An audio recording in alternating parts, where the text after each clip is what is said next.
നമസ്കാരം, welcome back to histories. വർഷം 1917. 29 വയസ്സ് പ്രായമുള്ള ഫ്ലോയിഡ് കോളിൻസ് തൻ്റെ കൃഷിയിടങ്ങളിലൂടെ എന്തോ തിരഞ്ഞു നടക്കുകയാണ്. കെൻറ്റക്കിയിലെ ഗ്രീൻ റിവറിൻ്റെ തീരങ്ങളിലുള്ള ഇത്തരം സ്ഥലങ്ങളിലെ ആളുകൾ ഒന്നാം ലോകമഹായുദ്ധത്തിൻ്റെ കാലത്ത് ഇവിടെയുള്ള ഗുഹകളിൽ, ലൈംസ്റ്റോൺ ഗുഹകൾ ധാരാളമുണ്ട് ഇവിടെ, അത്തരം ഗുഹകളിൽ ധാരാളമായിട്ട് കണ്ടുവന്നിരുന്ന വിവിധ നിറങ്ങളിലുള്ള ഒണീക്സ് രത്നക്കല്ലുകൾ വിറ്റാണ് ജീവിച്ചിരുന്നത്. കൂടാതെ കൃഷിയും വേട്ടയൊക്കെയായിരുന്നു അവരുടെ മറ്റ് വരുമാന മാർഗങ്ങൾ.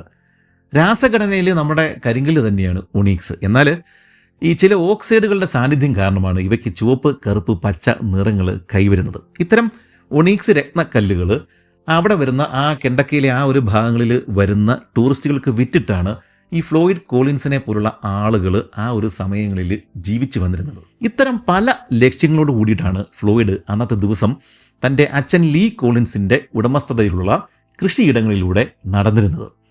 ലീയുടെ 8 മക്കളിൽ 3ാമത്തെ ആളായിരുന്നു ഫ്ലോയിഡ്. ഫ്ലോയിഡിൻ്റെ മനസ്സിൽ ഇതായിരുന്നു: ആദ്യമേ തന്നെ തലേ ദിവസം വെച്ചിരിക്കുന്ന കെണിയിൽ ഏതെങ്കിലും മൃഗങ്ങൾ വീണിട്ടുണ്ടോ എന്ന് നോക്കണം. എന്നാൽ ഫ്ലോയിഡ് വെച്ചിരുന്ന ട്രാപ്പ് അവിടെ പൊട്ടിക്കിടക്കുന്നതായിട്ടാണ് അയാൾ കണ്ടത്. ഏതോ മൃഗം അത് പൊട്ടിച്ച് കയറും കൊണ്ട് ഓടിപ്പോയി എന്നാണ് ആദ്യം കരുതിയത്. എന്നാൽ ട്രാപ്പും ആ മൃഗവും അവിടെ തന്നെയുള്ള ഒരു വിടവിലേക്ക് വീണതാണ് എന്ന് ഫ്ലോയിഡിന് പെട്ടെന്ന് തന്നെ മനസ്സിലായി. കുറച്ചു നേരം അവിടെയെല്ലാം അങ്ങോട്ടും ഇങ്ങോട്ടും പരതി നടന്ന ഫ്ലോയിഡിന് വിസിൽ ഊതുന്നത് പോലെ ഒരു ശബ്ദം നിലത്തു നിന്നും വരുന്നതുപോലെ തോന്നി. അയാളുടെ കണ്ണുകൾ വിടർന്നു. നിലത്തുള്ള ഒരു കുഴിയിൽ നിന്നും കാറ്റ് പുറത്തേക്ക് വരുന്ന ശബ്ദമാണത്. ഫ്ലോയിഡിന്റെ നാട്ടിൽ കാണപ്പെടുന്ന ഇത്തരം ശ്വസിക്കുന്ന വിടവുകൾ നിലത്തുള്ള വെറും കുഴികൾ മാത്രമല്ല, ഏതെങ്കിലും വലിയ ഗുഹയിലേക്കുള്ള വഴിയാകാനാണ് സാധ്യത. ഈ കാണുന്ന ചെറിയ ബ്രീത്തിങ് ഹോള് ഏതെങ്കിലും ഭംഗിയുള്ള ഗുഹയിലേക്കുള്ള കവാടമാണെങ്കിൽ ഫ്ലോയിഡ് ഉൾപ്പെടെയുള്ള കോളിൻസ് കുടുംബത്തിൻ്റെ തലവര തന്നെ അത് മാറ്റി എഴുതും. സ്വന്തമായിട്ടൊരു ഗുഹ കണ്ടെത്തിയാൽ ടൂറിസ്റ്റുകളെ ഇങ്ങോട്ടേക്ക് ആകർഷിച്ചിട്ട് ധാരാളം വരുമാനം കണ്ടെത്തുവാനായിട്ട് അവർക്ക് സാധിക്കും. അതുകൊണ്ടാണ് തൻ്റെ അച്ഛൻ്റെ ഫാമിൽ ഒരു ബ്രീത്തിങ് ഹോൾ കണ്ടു കഴിഞ്ഞപ്പോഴേക്കും ഫ്ലോയിഡിന് അത്യധികം സന്തോഷം തോന്നിയത്. താൻ വെച്ച ട്രാപ്പിൻ്റെ കാര്യമൊക്കെ മറന്നിട്ട് ഫ്ലോയിഡ് നേരെ വീട്ടിലേക്ക് തിരിച്ചു. ശേഷം പിതാവ് ലീ കോളിൻസിനോട് താൻ നല്ലൊരു ഗുഹ കണ്ടെത്തി വികസിപ്പിച്ച് തന്നു കഴിഞ്ഞാൽ അതിൽ നിന്നും കിട്ടുന്ന വരുമാനത്തിൻ്റെ പകുതി തനിക്ക് നൽകാമോ എന്ന് അദ്ദേഹത്തോട് ആരാഞ്ഞു. ഫ്ലോയിഡും അച്ഛൻ ലീയും അത്ര നല്ല ബന്ധത്തിലൊന്നും ആയിരുന്നില്ല ഉണ്ടായിരുന്നത്. തൻ്റെ ഒരു മക്കളോടും അത്ര വലിയ സ്നേഹബന്ധമൊന്നും ഉണ്ടായിരുന്ന ഒരാളൊന്നും ആയിരുന്നില്ല ഈ ലീയെ. കൂടാതെ ചെറുപ്പം മുതലേ കെൻറ്റക്കിയിലെ ഗുഹകൾ കയറി ഇറങ്ങി നടന്നിരുന്ന ഈ ഫ്ലോയിഡിൻ്റെ സ്വഭാവത്തോട് ലീക്ക് വലിയ താല്പര്യം ഉണ്ടായിരുന്നില്ല. കേവിങ് വെറുതെ സമയം കളയുന്ന പണിയാണ് എന്നാണ് ലീയുടെ അഭിപ്രായം. എങ്കിലും ഒരു ഗുഹ കണ്ടെത്തിയാൽ അത് നല്ലൊരു വരുമാനം നൽകുമെന്ന് ഉറപ്പുള്ളതുകൊണ്ടാണ് അദ്ദേഹം ഫ്ലോയിഡ് പറഞ്ഞതിനോട് യോജിച്ചത്. കാരണം ആ ഭാഗങ്ങളിൽ ഉണ്ടായിരുന്ന പല ആളുകളും തൊട്ടടുത്തുള്ള മാമത്ത് ഗുഹ, പ്രശസ്തമായിട്ടുള്ള മാമത്ത് ഗുഹ കാണുവാൻ വരുന്ന ടൂറിസ്റ്റുകളെ അവരവരുടെ സ്വന്തം ഗുഹകളിലേക്ക് കൊണ്ടുവന്ന് കാശുണ്ടാക്കുന്നത് എല്ലാവർക്കും അറിയാവുന്ന കാര്യമാണ്. എങ്കിൽ കോളിൻസ് ഫാമിലിക്കും ഒരു ഗുഹ സ്വന്തമായി ഇരിക്കട്ടെ എന്നാണ് ലീയും കരുതിയത്. പര്യവേഷണങ്ങൾ, സഞ്ചാരങ്ങൾ, ഒറ്റപ്പെട്ടു പോകുന്ന മനുഷ്യരുടെ അവസ്ഥകൾ, അങ്ങനെ മനുഷ്യ ജീവിതത്തിലെ ദുർഘടമായ പല കാര്യങ്ങളെക്കുറിച്ചുള്ള കഥകൾ ചരിത്രത്തിൽ നിന്ന് എടുത്ത് ഞാൻ നിങ്ങളോട് സംസാരിക്കാറുണ്ട്. ശരിക്കും നമ്മളെക്കുറിച്ച് ഒന്ന് ചിന്തിച്ചു നോക്കിയാൽ നമ്മളും ഇതുപോലെ തന്നെയല്ലേ ജീവിക്കുന്നത്? പക്ഷേ പലർക്കും അത് തിരിച്ചറിയാൻ സാധിക്കുന്നില്ല. ഉദാഹരണത്തിന് നമുക്കോ അല്ലെങ്കിൽ നമ്മുടെ വീട്ടുകാർക്കോ ചെറിയൊരു അസുഖം വന്നാൽ തന്നെയും 10,000ങ്ങളാണ് ചിലവ് വരുന്നത്. ഇനി കുറച്ചുകൂടി വലിയ ക്യാൻസർ അല്ലെങ്കിൽ ഹൃദയ സംബന്ധമായിട്ടുള്ള അസുഖങ്ങളാണ് വരുന്നതെങ്കിൽ ഉള്ളതെല്ലാം വിറ്റുപിറക്കേണ്ട അവസ്ഥയാണ് നമുക്കുള്ളത്. ഈ ഒരു അവസ്ഥയിൽ എനിക്ക് നിങ്ങളോട് പറയാനുള്ളത്, നിങ്ങളുടെ കുടുംബത്തിന് വേണ്ടിയിട്ട് നിങ്ങൾക്ക് ഇഷ്ടമുള്ള കമ്പനിയുടെ ഒരു ആരോഗ്യ ഇൻഷുറൻസ് തീർച്ചയായും എടുത്തു വെക്കുക എന്നതാണ്. പക്ഷേ ഇപ്പോൾ കാര്യങ്ങൾ വളരെ എളുപ്പമാണ്. നമ്മുടെ വീഡിയോയുടെ ഡിസ്ക്രിപ്ഷനിലും കമൻറ്റിലും ഒരു ലിങ്ക് കൊടുത്തിട്ടുണ്ട്. അവിടെ ഇന്ത്യയിലെ മികച്ച സകല കമ്പനികളെയും താരതമ്യം ചെയ്തുകൊണ്ട് നിങ്ങൾക്ക് ഇഷ്ടമുള്ള ഒരു ആരോഗ്യ ഇൻഷുറൻസ് തിരഞ്ഞെടുക്കാം. ഇതിന് പണം ഒരുപാട് ചിലവാകും എന്നാണ് കരുതുന്നതെങ്കിൽ പേടിക്കേണ്ട. മാസം വെറും 430 രൂപയിൽ തുടങ്ങുന്ന 1 കോടി വരെയും കവറേജ് കിട്ടുന്ന പ്ലാനുകൾ നിങ്ങൾക്ക് അവിടെ കാണുവാനായിട്ട് സാധിക്കും. കൂടാതെ 25% വരെയും ഡിസ്കൗണ്ടും ലഭിക്കും. NRIസിന് ഇതിന് പുറമെ 18% GST ഇളവും ഉണ്ട്. ഇതിൻ്റെ സകല ഡോക്യുമെന്റ്സും വീട്ടിലേക്ക് തന്നെ നേരിട്ട് അയച്ചു കിട്ടുന്നതാണ്. കൂടാതെ ക്ലെയിമിൻ്റെ ആവശ്യം വരുമ്പോൾ നിങ്ങളുടെ ഹോസ്പിറ്റലിലെ ഇൻഷുറൻസ് ഡെസ്ക് തന്നെ കാര്യങ്ങളെല്ലാം നേരിട്ട് ശരിയാക്കി തരികയും ചെയ്യും. ഈ വിവരണത്തിൻ്റെ ഇടയിൽ തന്നെ നിങ്ങളോട് ഇത് പറഞ്ഞത് അത്രയ്ക്കും പ്രാധാന്യമുള്ള ഒരു കാര്യമായതുകൊണ്ടാണ് ഇപ്പോൾ തന്നെ ചെക്ക് ചെയ്യാനായിട്ട് മറക്കണ്ട. അങ്ങനെ പിതാവിൽ നിന്നും അനുകൂല നിലപാട് കിട്ടിയതോടെ ഫ്ലോയിഡ് നേരെ ഫാമിലേക്ക് തിരിച്ചു. മുമ്പ് കണ്ട വിടവ് ആദ്യമേ തന്നെ തെളിച്ച് വൃത്തിയാക്കി. അവിടെ 2 ആഴ്ചത്തെ പണികൾക്ക് ശേഷം ഫ്ലോയിഡിന് താഴെയുള്ള വലിയൊരു ചേംബറിലേക്ക് ഇറങ്ങുവാനായിട്ട് സാധിച്ചു. തിളങ്ങുന്ന ഭിത്തികളുള്ള ആ ഒരു അറയ്ക്ക് 65 അടിയോളം ഉയരമുണ്ടായിരുന്നു. ആവേശം കൊണ്ട് തുടർച്ചയായിട്ട് പണിയെടുത്തിരുന്ന ഈ ഫ്ലോയിഡ് ഒരു ദിവസം പാതിരാത്രിക്കാണ് തൻ്റെ റാന്തലുമായിട്ട് ഈ അറ കണ്ടെത്തിയത്. സന്തോഷം സഹിക്ക വയ്യാതെ അയാൾ ആ രാത്രി തന്നെ തിരികെ വീട്ടിലേക്ക് ചെല്ലുകയും എല്ലാവരെയും വിളിച്ചുണർത്തിയിട്ട് താൻ പുതിയൊരു ചേംബർ കണ്ടെത്തിയ കാര്യം പറയുകയും ചെയ്തു. സംഭവം കേട്ടതോടെ അനുജൻ മാർഷലും ഭാര്യയും സഹോദരിമാരായിട്ടുള്ള ആനിയും നെല്ലിയും ഇളവരായിട്ടുള്ള ഹോമറും ആൻറ്റിയും വിളക്കുകളൊക്കെ എടുത്തുകൊണ്ട് ഈ ഫ്ലോയിഡിൻ്റെ പുറകെ അയാൾ കണ്ടെത്തിയ ആ ചെറിയ വിടവിലൂടെ ഗുഹയുടെ ഉള്ളിലേക്ക് ഇറങ്ങുകയും ഉള്ളിലെ കൂറ്റൻ ചേംബർ കണ്ട് വിസ്മയിക്കുകയും ചെയ്തു. പിറ്റേ ദിവസം രാവിലെ മാത്രമാണ് അവരെല്ലാം തിരികെ വീട്ടിൽ എത്തിയത്. വണ്ടർ കേവ് എന്നാണ് ഫ്ലോയിഡ് ഈ ഗുഹയ്ക്ക് ആദ്യമേ ഇട്ട പേര്. എന്നാൽ തിളങ്ങുന്ന ഭിത്തികൾ ഉണ്ടായിരുന്നതുകൊണ്ട് അയൽക്കാരിൽ ഒരാൾ ക്രിസ്റ്റൽ കേവ് എന്ന പേര് നിർദ്ദേശിക്കുകയും അത് പിന്നീട് സ്ഥിരമാവുകയും ചെയ്തു. ഇനി സന്ദർശകർക്ക് ഈ അറയിലേക്ക് എളുപ്പത്തിൽ ഇറങ്ങുവാൻ വേണ്ടിയിട്ടുള്ള സൗകര്യങ്ങൾ ഉണ്ടാക്കി കൊടുക്കുകയാണ് വേണ്ടത്. അതിനായിട്ട് കോളിൻസ് കുടുംബം ഒന്നാകെ മാസങ്ങളോളം പണിയെടുത്തു. ആദ്യമേ തന്നെ ഗുഹയിലേക്കുള്ള ചെറിയ വിടവ് വൃത്തിയാക്കിയെടുത്തു. ശേഷം ഉള്ളിലേക്ക് ഇറങ്ങുവാൻ വേണ്ടിയിട്ട് ഒട്ടനവധി സ്റ്റെപ്പുകൾ നിർമ്മിച്ചു. ചേംബറിന്റെ ഉള്ളിലുണ്ടായിരുന്ന അനാവശ്യമായിട്ടുള്ള പാറകൾ നീക്കം ചെയ്യുകയും ചെയ്തു. ഇതേസമയം ഫ്ലോയിഡ് ഈ ചേംബറിൽ നിന്നും ഉള്ളിലേക്ക് കൂടുതൽ വഴികളും അറകളും കണ്ടെത്തുന്ന തിരക്കിലായിരുന്നു. അവയ്ക്കെല്ലാം grand കാന്യൻ avenue, Valley of decision എന്നൊക്കെ പല പേരുകൾ ഇടുകയും അവയെല്ലാം വൃത്തിയാക്കി എടുക്കുകയും ചെയ്തു. അവസാനം ഒരു വർഷം കൊണ്ട് 1918 ഗുഹ ആളുകൾക്ക് സന്ദർശിക്കാൻ പറ്റുന്ന രീതിയിലാക്കിയെടുക്കുകയും പ്രശസ്തമായിട്ടുള്ള മാമത്ത് ഗുഹയിലേക്കുള്ള റോഡിൽ വിസ്മയകരമായിട്ടുള്ള ക്രിസ്റ്റൽ കേവിലേക്കുള്ള വഴി ഇതാണ് എന്ന് പറഞ്ഞിട്ട് ബോർഡുകൾ സ്ഥാപിക്കുകയും ചെയ്തു. ഇന്നും മാമത്ത് കേവിലേക്കുള്ള വഴിയിൽ ഫ്ലോയിഡ് നിർമ്മിച്ച ക്രിസ്റ്റൽ കേവിലേക്കുള്ള വഴിയും ഗുഹയും നമുക്ക് കാണുവാൻ സാധിക്കും. എന്നാൽ നമ്മുടെ ഈ ഫ്ലോയിഡ് കോളിൻസ് ഈ ക്രിസ്റ്റൽ കേവ് എന്ന് പറഞ്ഞ ആ ഗുഹ തയ്യാറാക്കി തുറന്നു കൊടുത്ത സമയം അത്ര നല്ലതൊന്നുമായിരുന്നില്ല. 1-ാം ലോകമഹായുദ്ധം നടക്കുന്ന സമയമായതുകൊണ്ട് തന്നെ ലോകത്തിലെ ഏറ്റവും നീളമേറിയ ഗുഹയായിട്ടുള്ള മാമത്ത് കേവ് കാണുവാൻ പോലും ആളുകൾ വരുന്നത് തീരെ കുറവായിരുന്നു. അങ്ങോട്ടേക്കുള്ള ഹൈവേയുടെ അരികിലാണ് ഫ്ലോയിഡ് ക്രിസ്റ്റൽ കേവിലേക്കുള്ള ബോർഡ് വെച്ചിട്ടുള്ളത്. കൂടാതെ മറ്റു പലരും അവരവരുടെ സ്വന്തം ഗുഹകളിലേക്കുള്ള ബോർഡുകളും വഴിയിലുടനീളം സ്ഥാപിച്ചിട്ടുണ്ടായിരുന്നു. ഹൈവേയിൽ നിന്നും ഏതാണ്ട് 6 കിലോമീറ്റർ ഉള്ളിലേക്ക് മാറിയിട്ട് മണ്ണിട്ട ചെളി നിറഞ്ഞ റോഡിലൂടെ സഞ്ചരിച്ചാൽ മാത്രമാണ് അന്ന് ഈ ഫ്ലോയിഡ് കോളിൻസിന്റെ ക്രിസ്റ്റൽ കേവിലേക്ക് എത്തിച്ചേരാനായിട്ട് സാധിക്കുമായിരുന്നുള്ളൂ. ഫ്ലോയിഡ് ഉൾപ്പെടെയുള്ള കുടുംബത്തിലെ സകല ആളുകളും ഹൈവേയിൽ കാത്തുനിന്ന് മാമത്ത് കേവിലേക്കുള്ള സന്ദർശകരെ കാര്യം പറഞ്ഞ് മനസ്സിലാക്കി ക്രിസ്റ്റൽ കേവിലേക്ക് എത്തിക്കുവാനായിട്ട് നോക്കിയെങ്കിലും വലിയ കാര്യമൊന്നും ഉണ്ടായില്ല. ഗുഹകൾ സ്വന്തമായിട്ടുള്ള മറ്റാളുകളും ഇതേ രീതിയിൽ ഹൈവേയിൽ ബോർഡുകൾ വെക്കുകയും പ്ലാക്കാർഡുകളും കൊടുത്ത ആളുകളെ വഴിയരികിൽ നിർത്തുകയും ചെയ്തിട്ടുണ്ടായിരുന്നു. മാമത്ത് കേവിന്റെ പരിസരങ്ങളിൽ അക്കാലത്ത് നടന്ന ഇത്തരം ബിസിനസ് മത്സരങ്ങളെ കെൻഡക്കി കേവ് വാർസ് എന്നാണ് വിളിക്കുന്നത്. കെൻഡക്കി ഗുഹാ യുദ്ധങ്ങൾ. അമേരിക്കൻ സംസ്ഥാനമായിട്ടുള്ള കെൻഡക്കിയിൽ ഒട്ടനവധി ഗുഹാ ശൃംഖലകളാണ് ഉള്ളത്. ഇതിൽ mammoth cave, flint ridge cave, Roppel cave, proctor cave എന്നിവ അടുത്തടുത്ത് കിടക്കുന്ന നീളമുള്ള കേവ് സിസ്റ്റംസാണ്. ഇന്ന് ഈ സ്ഥലങ്ങളിലെല്ലാം തന്നെ മാമത്ത് കേവ് നാഷണൽ പാർക്കിന്റെ കീഴിലാണ് ഉള്ളത്. എന്നാൽ ഈ ഫ്ലോയിഡിന്റെ കാലത്ത് ഇവിടെയെല്ലാം സ്വകാര്യ ഭൂമികളും കൃഷിത്തോട്ടങ്ങളും ഒക്കെയായിരുന്നു ഉണ്ടായിരുന്നത്. 1857 അന്തരിച്ച ആഫ്രിക്കൻ അമേരിക്കൻ വംശജനായിട്ടുള്ള സ്റ്റീഫൻ ബിഷപ്പ് എന്ന ഗൈഡാണ് ഈ കൂട്ടത്തിൽ ഉണ്ടായിരുന്ന ഈ മാമത്ത് കേവിനെ ലോക പ്രശസ്തമാക്കി മാറ്റിയത്. സ്റ്റീഫൻ ബിഷപ്പിന്റെ സാഹസിക ജീവിതം നമ്മൾ മുമ്പ് വീഡിയോ ചെയ്തിട്ടുണ്ട്.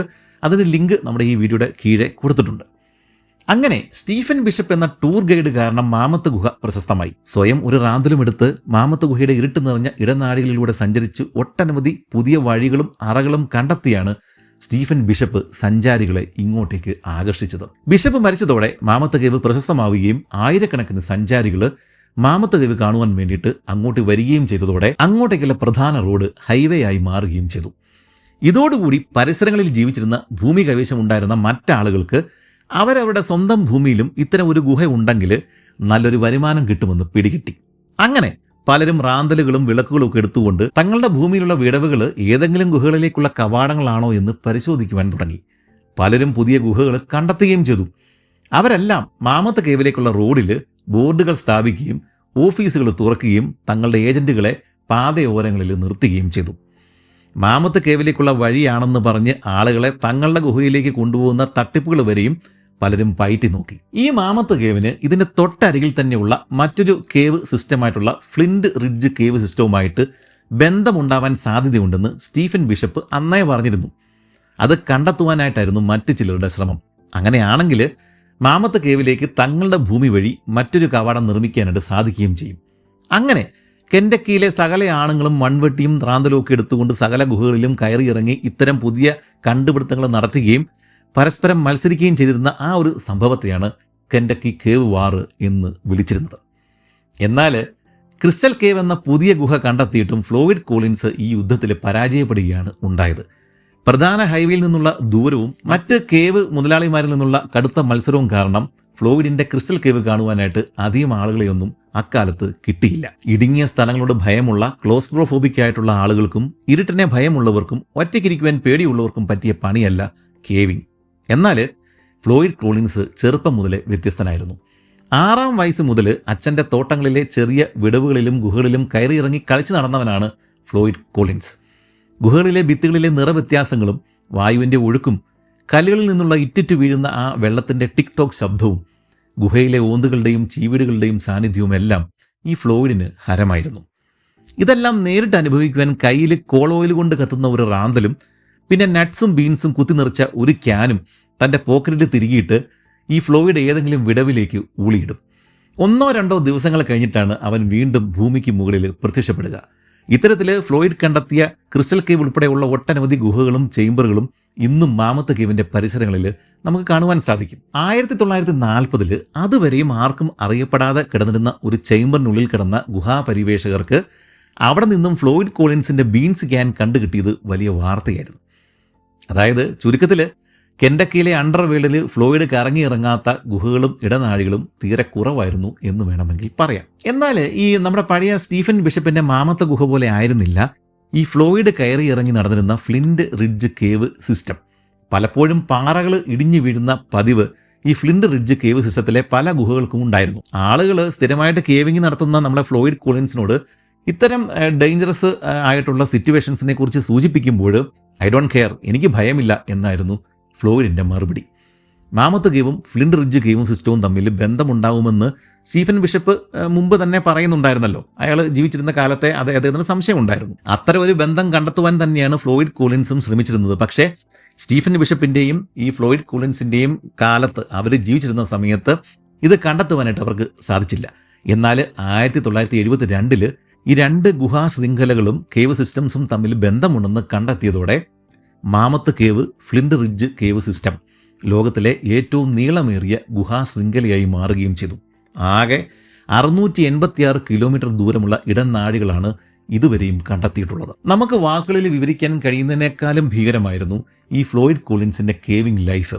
ഒരാൾക്ക് കഷ്ടിച്ച് ഞെങ്ങി ഞെരുങ്ങി നിലത്ത് കിടന്ന് മാത്രം പോകാവുന്ന ഇടനാഴികളിൽ കൂടി വലിയൊരു പാമ്പിനെ പോലെ ഇഴഞ്ഞാണ് ഫ്ലോയിഡ് അപ്പുറം കടന്നിരുന്നത്. ഇതിനു വേണ്ടിയിട്ട് തന്നെ മിതമായിട്ട് മാത്രം ഭക്ഷണം കഴിച്ചിട്ട് തൻ്റെ ശരീരം മെലിഞ്ഞിരിക്കുവാൻ വേണ്ടിയിട്ട് ഫ്ലോയിഡ് പ്രത്യേകം ശ്രദ്ധിക്കുന്നുണ്ടായിരുന്നു. ഒരാൾക്ക് കഷ്ടിച്ച് ഞെങ്ങി ഞെരുങ്ങി മാത്രം പോകാൻ പറ്റുന്ന ഇത്തരം ഇടനാഴികളെ സ്ക്വീസസ് എന്നാണ് ഈ കേവിങ്ങിൽ പറയുക. അതുപോലെ തന്നെ ഒന്ന് നിന്നാൽ അങ്ങോട്ടും ഇങ്ങോട്ടും തിരിയാൻ പോലും ഇടയില്ലാത്ത രീതിയിലുള്ള ചിമ്മിനികൾ, കുത്തനെയുള്ള ഇറക്കങ്ങൾ, കയറ്റങ്ങൾ, ഡെഡ് എൻഡുകൾ, ഇത്തരം യാത്രക്കിടയിൽ ഇത്തരം പല കാര്യങ്ങൾ ഇദ്ദേഹത്തിന് നേരിടേണ്ടി വരും.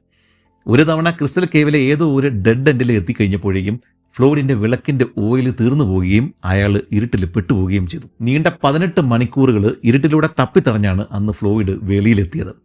മറ്റൊരിക്കൽ പാറകൾ ഇടിഞ്ഞു വീണിട്ട് ഫ്ലോയിഡ് ഒരു ഗുഹയിൽ അകപ്പെട്ടു പോയി. എന്നാൽ പരിഭ്രാന്തനാകാതെ കല്ലുകൾ എടുത്തു മാറ്റി പിറ്റേ ദിവസം ഫ്ലോയിഡ് വെളിയിൽ കടന്നു.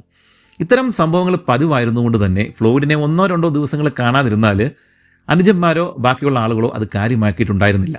അതുപോലെ തന്നെ ഇതുപോലുള്ള അപകടങ്ങൾ ഫ്ലോയിഡിൻ്റെ ആത്മവിശ്വാസം വർദ്ധിപ്പിക്കുകയാണ് ചെയ്തത്. ഒരു കാര്യം ഓർക്കണം, നീണ്ട 40 മണിക്കൂറുകൾ 1-2 ക്യാൻ ബീൻസ് മാത്രം കഴിച്ചിട്ട് ഗുഹയിലെ വെള്ളവും കുടിച്ച് പണിയെടുത്ത് ശവക്കുഴിയിൽ നിന്നും എഴുന്നേറ്റ് വരുമ്പോലെയാണ് 3-ാം ദിവസം ഫ്ലോയിഡ് ഭൂമിക്ക് മുകളിൽ പ്രത്യക്ഷപ്പെടുക. ഫ്ലോയിഡ് സത്യത്തിൽ ഏകാഗിയായ ഒരു മനുഷ്യനായിരുന്നു. പുകയില മുറുക്കുകയോ വലിക്കുകയോ മദ്യപിക്കുകയോ അയാൾ ചെയ്തിരുന്നില്ല. ഫ്ലോയിഡിന് അടുപ്പമുള്ള സുഹൃത്തുക്കളും തീരെ കുറവായിരുന്നു. തൻ്റെ ഒപ്പം തന്നെ കളിച്ചു വളർന്ന ഈ ജോണി ജെറാൾഡ് എന്ന ചെറുപ്പക്കാരൻ മാത്രമായിരുന്നു ഫ്ലോയിഡിൻ്റെ ഏക സുഹൃത്ത്. അയാളും ഒരു കേവറായിരുന്നു. ജെറാൾഡിൻ്റെ കൂടെ മാത്രമാണ് ഫ്ലോയിഡ് കേവിങ്ങിന് ഒരുമിച്ച് പോകാനായിട്ട് തയ്യാറായിട്ടുണ്ടായിരുന്നത്. അല്ലെങ്കിൽ അവർ തമ്മിൽ മാത്രമാണ് കപ്പിളായിട്ട് ഒരു ജോഡിയായിട്ട് കേവിങ്ങിന് പൊയ്ക്കൊണ്ടിരുന്നത്. വേറെ ആരെയും ഈ പറയുന്ന ഫ്ലോയിഡ് കോളിൻസ് തൻ്റെ കൂടെ കൂട്ടിയിരുന്നില്ല. ആ സമയങ്ങളിൽ പള്ളിയിൽ വന്നിരുന്ന പല പെൺകുട്ടികൾക്കും ഫ്ലോയിഡിനെ വലിയ ഇഷ്ടമൊക്കെ ആയിരുന്നുവെങ്കിലും ഫ്ലോയിഡ് ആരെയും കണ്ട ഭാവം പോലും നടിച്ചിരുന്നില്ല. ഒരു ദിവസം ഏതെങ്കിലും ഒരു വിടവ് വഴി താഴേക്ക് ഇറങ്ങിയിട്ട് ദിവസങ്ങൾക്കുള്ളിൽ മറ്റൊരു വിടവ് വഴി പുറത്തേക്ക് ഇറങ്ങുന്ന ഫ്ലോയിഡിനെ പള്ളിയിലെ പെണ്ണുങ്ങൾ വിളിച്ചിരുന്നത് തുരപ്പനെലി എന്നാണ്. തോട്ടങ്ങളിൽ പണിയെടുത്തുകൊണ്ടിരുന്നവർ അവരന്ന് വരെയും കണ്ടിട്ടില്ലാത്ത ഒരു വിടവിലൂടെ മുഷിഞ്ഞ വസ്ത്രങ്ങളും ഒക്കെ ആയിട്ട് കയറി വരുന്ന ഫ്ലോയിഡിനെ കണ്ട് നിലവിളിച്ചു പോയിട്ടുള്ള സംഭവങ്ങളും ഉണ്ടായിട്ടുണ്ട്. അവനെ അവൻ്റെ അമ്മ യഥാസമയത്ത് പ്രസവിച്ചില്ലായിരുന്നുവെങ്കിൽ ഈ ഫ്ലോയിഡ് വയറ് തുറന്നിട്ട് സ്വയം പുറത്തേക്ക് ചാടി വന്നേനെ എന്നാണ് പിതാവ് ലീ എപ്പോഴും പറയാറ്. അങ്ങനെ 1918 ക്രിസ്റ്റൽ കേവ് തുറന്ന് പ്രവർത്തനം ആരംഭിച്ച ശേഷം 1924 വരെയും വലിയ ലാഭമൊന്നും കോളിൻസ് കുടുംബത്തിന് അതിൽ നിന്നും ലഭിക്കുന്നുണ്ടായിരുന്നില്ല. അതുകൊണ്ട് തന്നെ പിന്നീട് പഴയ രീതിയിൽ കൃഷിയിലേക്ക് മടങ്ങുവാനായിട്ട് അവർ നിർബന്ധിതരായി. എന്നാൽ ഇനിയും ഇവിടെ തന്നെ തുടരുന്നതിൽ വലിയ അർത്ഥമൊന്നും ഇല്ല എന്ന് മനസ്സിലായതോടെ ഫ്ലോയിഡിൻ്റെ സഹോദരന്മാർ പല വഴിക്ക് തിരിഞ്ഞു തുടങ്ങി. മൂത്ത സഹോദരൻ ജിം 1924 ടൈഫോയിഡ് വന്ന് മരിക്കുകയും ഇളയവൻ ആൻഡിയും സഹോദരി ആനിയും അവിടെ നിന്നും മാറിപ്പോവുകയും മാർഷൽ വിവാഹം കഴിച്ചിട്ട് ഈ ഒരു തോട്ടത്തിൻ്റെ തൊട്ടരികിലുള്ള മറ്റൊരു തോട്ടത്തിലേക്ക് മാറി താമസിക്കുകയും ചെയ്തതോടെ വീട്ടിൽ ഈ പിതാവ് ലീയും രണ്ടാനമ്മ ജെയിനും മക്കളായിട്ടുള്ള നമ്മുടെ ഈ ഫ്ലോയിഡ് കോളിൻസും നെല്ലിയും ഹോമറും മാത്രമാണ് വീട്ടിൽ അവശേഷിച്ചത്. ഇതിനിടെ തൻ്റെ മക്കളിൽ ഈ ഫ്ലോയിഡിനൊഴിച്ച് ബാക്കി ആർക്കും ക്രിസ്റ്റൽ കേവിൽ വലിയ താല്പര്യമൊന്നും ഇല്ല എന്ന് മനസ്സിലാക്കിയതോടെ ആ സ്ഥലം വിൽക്കുവാൻ വേണ്ടിയിട്ട് പിതാവ് ലീ തീരുമാനമെടുത്തു. പണ്ടേ പരസ്പരം ഇഷ്ടക്കേട് ഉണ്ടായിരുന്ന ഫ്ലോയിഡും ലീയും തമ്മിൽ ഇതോടെ വീണ്ടും അകൽച്ചയിലായി. ഒന്നിൽ ക്രിസ്റ്റൽ കേവ് ലാഭത്തിലാക്കുക, അല്ലെങ്കിൽ മാമത്ത് കേവിലേക്ക് മറ്റൊരു ഗുഹാമാർഗം കണ്ടെത്തുക, അതുമല്ലെങ്കിൽ ഹൈവേയുടെ അരികിൽ മറ്റൊരു പുതിയ ഗുഹ കണ്ടെത്തുക. ഇതിലേതെങ്കിലും ഒന്നും സംഭവിക്കാതെ അല്ലെങ്കിൽ ഇതിലേതെങ്കിലും ഒന്നും നടപ്പിൽ വരുത്താതെ തനിക്കിനി പിടിച്ചു നിൽക്കാനാവില്ല എന്ന് ഫ്ലോയിഡ് കോളിൻസ് തിരിച്ചറിഞ്ഞു. തൊട്ടരികിലുള്ള മാമത്ത് കേവിനെ പ്രശസ്തമാക്കിയ സ്റ്റീഫൻ ബിഷപ്പ് ഉൾപ്പെടെയുള്ള കേവിങ്ങിലെ മുൻഗാമികളായിരുന്നു ഇക്കാര്യത്തിൽ ഫ്ലോയിഡിന് പ്രചോദനമായിട്ട് ഉണ്ടായിരുന്നത്. എന്നാൽ ജോർജ് മോറിസൺ എന്നൊരാൾ ആയിരുന്നു ഫ്ലോയിഡിനെ കൂടുതലും ആകർഷിച്ചത്. മോറിസൺ 1921 മാമത്ത് കേവിന് അരികെ കുറച്ച് സ്ഥലം വാങ്ങുകയും അവിടെ ഉണ്ടായിരുന്ന ഒരു കുഴിയിൽ നിന്നും മാമത്ത് കേവിലേക്ക് മറ്റൊരു പ്രവേശന കവാടം കണ്ടെത്തുകയും ചെയ്തിരുന്നു. പ്രശസ്തനായിരുന്ന സ്റ്റീഫൻ ബിഷപ്പ് ഉപയോഗിച്ചിരുന്ന ഹിസ്റ്റോറിക് എൻട്രൻസ് മാത്രമായിരുന്നു അതുവരെയും മാമത്ത് കേവിലേക്കുള്ള ഏക പ്രവേശന കവാടം. ഈ മോറിസൺ ഹൈവേയിൽ പുതിയ പ്രവേശന കവാടത്തിന്റെ പരസ്യങ്ങൾ വെക്കുകയും അതുവഴി പണം സമ്പാദിക്കുകയും ചെയ്തിരുന്നു. മറ്റൊരു മോറിസൺ ആവണം എന്നായിരുന്നു നമ്മുടെ ഈ ഫ്ലോയിഡ് കോളിൻസിന്റെ ലക്ഷ്യം. ഇതിനായിട്ട് ഫ്ലോയിഡ് ആ ഭാഗങ്ങളിൽ ഉണ്ടായിരുന്ന പഴയ ഗുഹാപരിവേഷകരോട് കാര്യങ്ങൾ തിരക്കി അറിയുകയും അവരിൽ നിന്നും ഗുഹകളുടെ ഭൂപടങ്ങൾ ശേഖരിക്കുകയും ചെയ്തു. ഇതെല്ലാം കാര്യമായിട്ടിരുന്ന് പഠിച്ചതിൽ നിന്നും ഫ്ലോയിഡിന് മാമത്ത് കേവ് സിസ്റ്റവും തൻ്റെ ക്രിസ്റ്റൽ കേവ് സ്ഥിതി ചെയ്യുന്ന ഫ്ലിൻഡ് റിഡ്ജ് കേവ് സിസ്റ്റവും തമ്മിൽ കൂടിച്ചേരുവാൻ സാധ്യതയുള്ള സ്ഥലങ്ങൾ ഏതൊക്കെയാണ് എന്ന് പിടികിട്ടി. ഫ്ലോയിഡിൻ്റെ വീട്ടിൽ നിന്നും 6.5 കിലോമീറ്റർ ദൂരവും തൊട്ടടുത്തുള്ള പട്ടണമായിട്ടുള്ള കേവ് സിറ്റിയിൽ നിന്നും ഏതാണ്ട് 10 കിലോമീറ്റർ ദൂരമുള്ള ഒരു സ്ഥലമായിരുന്നു അത്. കൂടാതെ മോറിസൺ കണ്ടെത്തിയ പുതിയ പ്രവേശന കവാടത്തിൽ നിന്നും വളരെ അടുത്തുള്ള ഒരു സ്ഥലവുമായിരുന്നു അത്. അവിടെ ഒരു പുതിയ എൻട്രൻസ് കണ്ടെത്തി കഴിഞ്ഞാൽ അവിടെ നിന്നും ഒരേ സമയം മാമത്ത് കേവിലേക്കും തൻ്റെ സ്വന്തം ക്രിസ്റ്റൽ കേവിലേക്കും പ്രവേശിക്കാൻ കഴിയുമെന്നായിരുന്നു ഫ്ലോയിഡിൻ്റെ കണക്ക് കൂട്ടൽ. അങ്ങനെ ഈ രണ്ട് കേവ് സിസ്റ്റംസ് തമ്മിൽ കണക്ഷൻ ഉണ്ടാവാൻ സാധ്യതയുണ്ട് എന്ന് ഫ്ലോയിഡ് ഉന്നം വെച്ച് കണ്ടുവച്ച ആ സ്ഥലത്ത് 3 ആളുകൾക്കായിരുന്നു തോട്ടം ഉണ്ടായിരുന്നത്. അതിൽ ഡോയൽ എന്നൊരാളുടെ സ്ഥലവും ഹൈവേയുമായിട്ട് 1 കിലോമീറ്റർ പോലും ദൂരം ഉണ്ടായിരുന്നില്ല. കൂടാതെ ഡോയലിൻ്റെ ഫാമിൽ ഇതുവരെയും എക്സ്പ്ലോർ ചെയ്യാത്ത ചെറിയൊരു കുഴിയും ഉണ്ടായിരുന്നു. അങ്ങനെ ഫ്ലോയിഡ് ഈ 3 പേരുമായിട്ട് ഒരു കരാറുണ്ടാക്കി. അവരുടെ ഈ ഫാമുകളിൽ പര്യവേഷണം നടത്തുവാനായിട്ട് ഫ്ലോയിഡിന് അധികാരം ഉണ്ടായിരിക്കും. എന്നാൽ ഫ്ലോയിഡിന് വേണ്ടുന്ന ആഹാരവും താമസ സൗകര്യവും ഒക്കെ അവർ ഒരുക്കി കൊടുക്കുകയും വേണം. ഫ്ലോയിഡിൻ്റെ കൂടെ ചേർന്നില്ലെങ്കിൽ അയാൾ മറ്റെവിടെയെങ്കിലും പോയിട്ട് പുതിയ ഗുഹയോ മാമത്ത് കേവിലേക്കുള്ള വഴിയോ കണ്ടെത്തുമെന്ന് ഈ 3 പേർക്കും അറിയാമായിരുന്നു. അതിനാൽ ഫ്ലോയിഡിനെ കൂടെ നിർത്തുന്നതാണ് നല്ലത് എന്ന് തന്നെ അവരും കരുതി. അങ്ങനെ ഈ ഡോയലിൻ്റെ ഫാമിൽ കണ്ടെത്തിയ ഒരു ചെറിയ കുഴിയിൽ നിന്നാണ് ഫ്ലോയിഡ് തൻ്റെ പര്യവേഷണം ആരംഭിച്ചത്. അതൊരു ഗുഹയൊന്നും ആയിരുന്നില്ല, മറിച്ച് ഭൂമിയിലെ ഒരു ചെറിയ വിള്ളൽ മാത്രമായിരുന്നു. എന്നാൽ അതിലൂടെ ഞെങ്ങി ഒരാൾക്ക് താഴേക്ക് ഇറങ്ങുവാൻ കഴിയുമെന്ന് ഫ്ലോയിഡിന് മനസ്സിലായി. പുറത്തേക്ക് മുഴച്ച് തള്ളി നിൽക്കുന്ന ഒരു പാറ, അതിൻ്റെ അടിയിലായിരുന്നു ഡോയലിൻ്റെ പറമ്പിലെ വിടവ്. സാൻഡ്സ്റ്റോൺ കൊണ്ട് നിർമ്മിക്കപ്പെട്ട ഒരു കുഴിയായിരുന്നു അത്. ഇന്ന് ലോകത്തിലെ ഏറ്റവും നീളമേറിയ സാൻഡ്സ്റ്റോൺ കേവ് ഇന്ത്യയിലാണ് ഉള്ളത്. മേഘാലയയിലെ ക്രംപുരി എന്ന ഗുഹയാണത്. 24.5 കിലോമീറ്ററാണ് അതിൻ്റെ നീളം. മേഘാലയയിലെ ഗുഹകളെക്കുറിച്ചിട്ട് വിശദമായ ഒരു വീഡിയോ നമ്മൾ മുമ്പ് ചെയ്തിട്ടുണ്ട്. അതിൻ്റെ ലിങ്കും ഈ വീഡിയോയുടെ അടിയിൽ ചേർത്തിട്ടുണ്ട്. ഡോയലിൻ്റെ പറമ്പിലെ പണിപ്പുരയിൽ താമസിച്ചുകൊണ്ട് ഏതാണ്ട് 2 ആഴ്ച കൊണ്ടാണ് ഫ്ലോയിഡ് ആ വിടവിൻ്റെ ആ ഒരു മുഖഭാഗം തെളിച്ചെടുത്ത് കുറച്ച് വലുപ്പമൊക്കെ ആക്കി എടുത്തത്. ആഴ്ചയുടെ അവസാനം മാത്രമാണ് ഫ്ലോയിഡ് പിതാവിൻ്റെ വീട്ടിലേക്ക് പോയിരുന്നത്. ബാക്കി 6 ദിവസവും ഫ്ലോയിഡ് ഈ ഡോയലിൻ്റെ പറമ്പിലെ ഔട്ട് ഹൗസിൽ സാധനങ്ങളൊക്കെ കൊണ്ട് വെക്കുകയും തുണി മാറുകയും അവിടെ തന്നെ കിടന്ന് ഉറങ്ങുകയും ബാക്കിയുള്ള സമയങ്ങളിൽ ഈ ഒരു വിടവ് വലുതാക്കി എടുക്കുവാനും അതിലേക്ക് ഇറങ്ങുവാനും വേണ്ടിയിട്ടുള്ള പരിപാടികൾ ചെയ്യുകയും ചെയ്തുകൊണ്ടിരിക്കുകയാണ്. പറഞ്ഞല്ലോ, ആഴ്ചയിലെ അവസാന ദിവസം ഞായറാഴ്ചകളിൽ മാത്രമാണ് ഈ ഫ്ലോയിഡ് കോളിൻസ് അച്ഛൻ്റെ വീട്ടിലേക്ക് പോയിക്കൊണ്ടിരുന്നത്. അപ്പോഴൊക്കെ ഈ അച്ഛൻ ലീ മകനോട് ഒരുപാട് ചോദ്യങ്ങൾ ചോദിക്കുകയും ഇവർ തമ്മിൽ അങ്ങോട്ടും ഇങ്ങോട്ടും കയർത്ത് സംസാരിക്കുകയും ഒക്കെ ചെയ്തിരുന്നു. അപ്പോൾ നീ കണ്ടെത്തിയ ക്രിസ്റ്റൽ കേവിനോട് ഇപ്പോൾ താല്പര്യമൊന്നും ഇല്ല അല്ലേ എന്തിനാണ് നീ ഡോയലിന്റെ പറമ്പിൽ കുഴിച്ചു നോക്കുന്നത്? നിനക്ക് താല്പര്യമൊന്നുമില്ലെങ്കിൽ, ഈ ക്രിസ്റ്റൽ കേവിൽ താല്പര്യമൊന്നുമില്ലെങ്കിൽ നീ പിന്നെ എന്തിനാണ് ഞാനിത് വിൽക്കുന്നതിന് എതിർത്ത് നിൽക്കുന്നത്? ഇങ്ങനെ 100 ചോദ്യങ്ങളാണ് നമ്മുടെ ഈ പിതാവ് ലീ ഫ്ലോയിഡിനോട് ചോദിച്ചുകൊണ്ടിരുന്നത്. ഇതിനെല്ലാം കൂടെ കൂടിയിട്ട് ഒറ്റ ഉത്തരമാണ് ഫ്ലോയിഡ് നൽകിയിരുന്നത്: നൺ ഓഫ് യുവർ ബിസിനസ്. പക്ഷേ ഇത്തരം ചോദ്യങ്ങളും സംശയങ്ങളും ഫ്ലോയിഡിന് കൂടുതൽ ഊർജ്ജമാണ് നൽകിയത്. എങ്കിലും തന്റെ പണികളൊക്കെ കുറച്ചുകൂടി വേഗത്തിലാക്കാം, സ്പീഡിലാക്കാം എന്ന് തന്നെ ഫ്ലോയിഡ് തീരുമാനിച്ചു. അങ്ങനെയാണ് കുഴിയിൽ തിങ്കളാഴ്ച തന്നെ ഫ്ലോയിഡ് ഡൈനാമിറ്റ് പൊട്ടിക്കുകയും ഗുഹാമുഖം കുറച്ചുകൂടി വിസ്താരമാക്കുകയും ചെയ്തത്. കൂടാതെ വ്യാഴാഴ്ച കുഴിയിൽ നിന്നും കിട്ടിയ കുറച്ച് ഈ സ്റ്റലാക്ടൈറ്റ്സുകളും അങ്ങനെയുള്ള കുറച്ച് സാധനങ്ങളൊക്കെ ഈ കുഴിയുടെ ഉടമയായിട്ടുള്ള ഡോയലിനെ കൊണ്ട് കാണിക്കുകയും ചെയ്തു. തന്റെ ജോലി ശരിയായ ദിശയിൽ തന്നെയാണ് നടക്കുന്നതെന്നും കുഴിയുടെ അടിയിൽ നല്ലൊരു ഗുഹ കാണാനുള്ള സാധ്യതയുണ്ടെന്നും ഒക്കെ അയാളെ ബോധ്യപ്പെടുത്തുവാൻ വേണ്ടിയിട്ടാണ് ഇദ്ദേഹം ഇങ്ങനെയൊക്കെ ചെയ്യുന്നത്. പിറ്റേ ദിവസം 1925 ജനുവരി 30 വെള്ളിയാഴ്ച രാവിലെ തന്നെ ബ്രെഡും പോർക്കും പിന്നെ കോഫിയും അകത്താക്കിയിട്ട് തന്റെ മണ്ണെണ്ണ വിളക്കിന്റെ ലൈറ്റ് ബൾബ് മാറ്റി പുതിയൊരെണ്ണം വെച്ച ശേഷം 72 അടി നീളമുള്ള തന്റെ ക്ലൈംബിംഗ് റോപ്പും എടുത്തുകൊണ്ട് ഫ്ലോയിഡ് കുഴിയിലേക്ക് നടന്നു. മാമത്ത് കേവിന്റെ പരിസരങ്ങളിൽ മഞ്ഞുകാലമായിരുന്നു അത്. ഡിസംബർ, ജനുവരി, ഫെബ്രുവരി മാസങ്ങളിൽ പകൽ സമയം 10 ഡിഗ്രി സെൽഷ്യസും രാത്രിയിൽ 0 താഴെയുമാണ് ഇവിടുത്തെ കാലാവസ്ഥയും തണുപ്പും ഉണ്ടായിരുന്നത്. ഈർപ്പം നിറഞ്ഞ ഒരു അന്തരീക്ഷമായിരുന്നു പുലർച്ചെ ഉണ്ടായിരുന്നത്. സൂര്യനെ തീരെ കാണാനുണ്ടായിരുന്നില്ല. മഞ്ഞുതുള്ളികൾ മരങ്ങളിൽ നിന്നും താഴേക്ക് ഇറ്റിറ്റ് വീഴുന്നുണ്ടായിരുന്നു.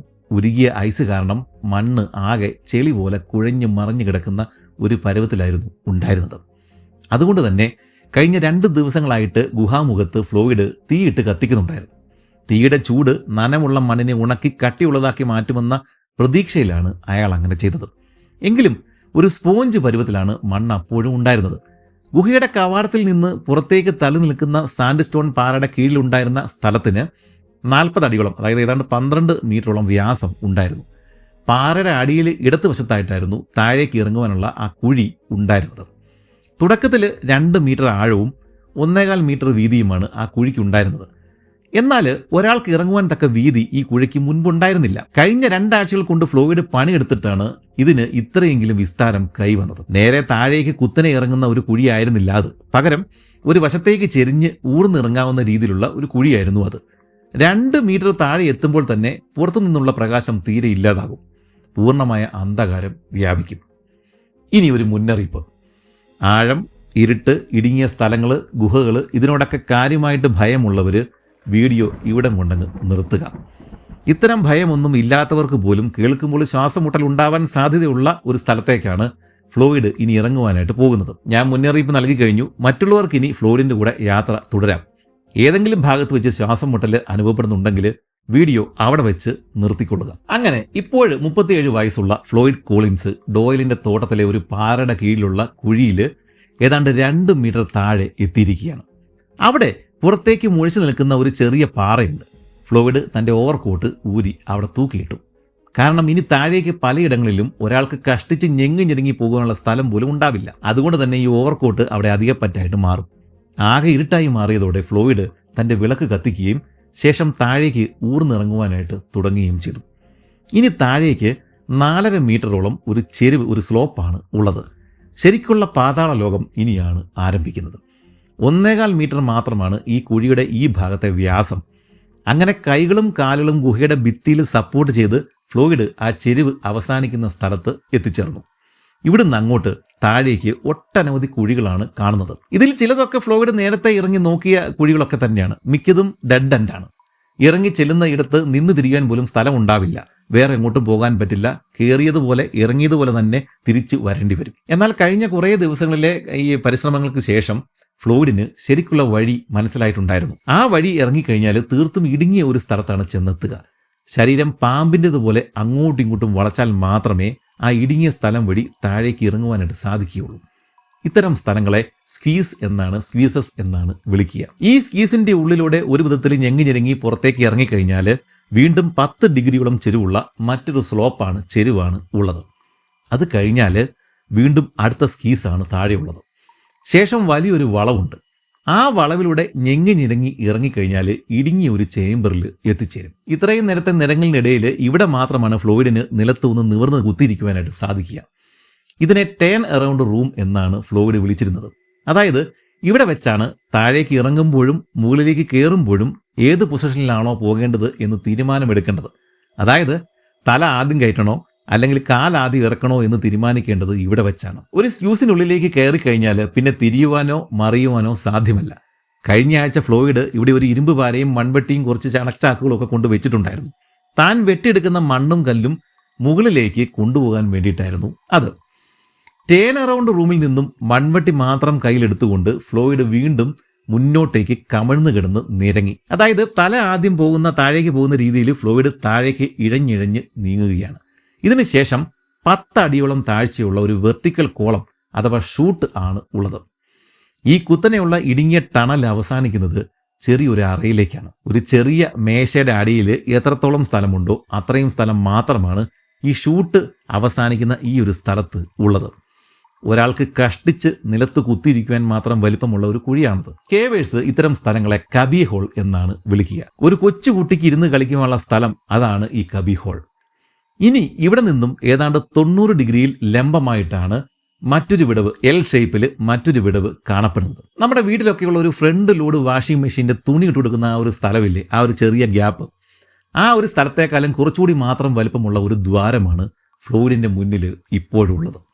ഗുഹാമുഖത്തു നിന്നും ഏതാണ്ട് 46 മീറ്റർ ദൂരത്തിലാണ് ഇപ്പോൾ ഫ്ലോയിഡിൻ്റെ സ്ഥാനം. നേരെ മുകളിലേക്ക് അളന്നു കഴിഞ്ഞാൽ 17 മീറ്റർ അടിയിലാണ് ഫ്ലോയിഡ് ഇപ്പോഴുള്ളത്. ഫ്ലോയിഡ് ഇതിനു മുമ്പ് പല ദിവസങ്ങളിലും ഈ കബി ഹോൾ വരെയും എത്തിയിട്ടുണ്ടായിരുന്നു. എന്നാൽ അപ്പോഴെല്ലാം മുന്നിൽ ചില പാറകൾ തടസ്സമായിട്ട് നിൽപ്പുണ്ടായിരുന്നു. കഴിഞ്ഞ തിങ്കളാഴ്ച അദ്ദേഹം ഡൈനാമിറ്റ് പൊട്ടിച്ചത് ഇവിടെയുള്ള തടസ്സങ്ങൾ നീക്കുവാൻ വേണ്ടിയിട്ടാണ്. ആ സമയത്ത് തെറിച്ചു വീണ പാറ കഷ്ണങ്ങൾ തീരെ ചെറിയ കൂടുകളിലൊക്കെ ആക്കിയിട്ട് ഒട്ടേറെ തവണ കയറി ഇറങ്ങിയ ശേഷമാണ് ഈ കബി ഹോള് ഫ്ലോയിഡിന് വൃത്തിയാക്കി എടുക്കുവാനായിട്ട് സാധിച്ചത്. ഓർക്കുക, ഒരാൾക്ക് കഷ്ടിച്ചാണ് ഇങ്ങോട്ട് ഇറങ്ങാനായിട്ട് സാധിക്കുക. അതുകൊണ്ട് തന്നെ ഏതെങ്കിലും ഒരായുധം ഒക്കെ മാത്രമായിട്ട് ഇതിനകത്തേക്ക് ഇറങ്ങാനായിട്ട് സാധിക്കുകയുള്ളൂ. വലിയ വലിയ ചാക്കുകളൊന്നും കൊണ്ടുവന്നിട്ട് ഇതിനകത്ത് നിന്ന് സാധനങ്ങൾ പുറത്തേക്ക് കൊണ്ടുപോകാൻ പറ്റില്ല. കാരണം ഒരാൾക്ക് മാത്രമേ ഇതിനകത്തൂടെ പോകാൻ പറ്റുള്ളൂ. അപ്പോൾ ചെറിയ ചെറിയ കൂടുതലൊക്കെ ആക്കിയിട്ട് കഴുത്തിൽ കെട്ടിത്തൂക്കിയിട്ടൊക്കെയാണ് ഈ ഫ്ലോയിഡ് ഇതിനകത്തൂടെ ഈ സാധനങ്ങൾ പുറത്തേക്ക് കൊണ്ടുപോയി കളയുന്നത്. അങ്ങനെ പല തവണ ഈ ഷൂട്ടിലൂടെ ഇദ്ദേഹം തലകുത്തനെ ഇറങ്ങി താഴേക്ക് വന്നിട്ടാണ് ഇതിനകത്ത് നിന്ന് ഈ ഡൈനാമിറ്റ് പൊട്ടിച്ച് ഉണ്ടായിരുന്ന അവശിഷ്ടങ്ങൾ മാറ്റിയിട്ട് ഈ ഭാഗം ഒന്ന് വൃത്തിയാക്കിയത്. അപ്പോഴാണ് ഇപ്പോഴും മുന്നിൽ കാണുന്ന ഈ വാഷിംഗ് മെഷീൻ ഹോള് തെളിഞ്ഞു വന്നത്. ഒരാൾക്ക് കഷ്ടിച്ച് ഞെങ്ങി ഇറങ്ങുവാനുള്ള സ്ഥലമേ ഇവിടെ ഉള്ളൂ.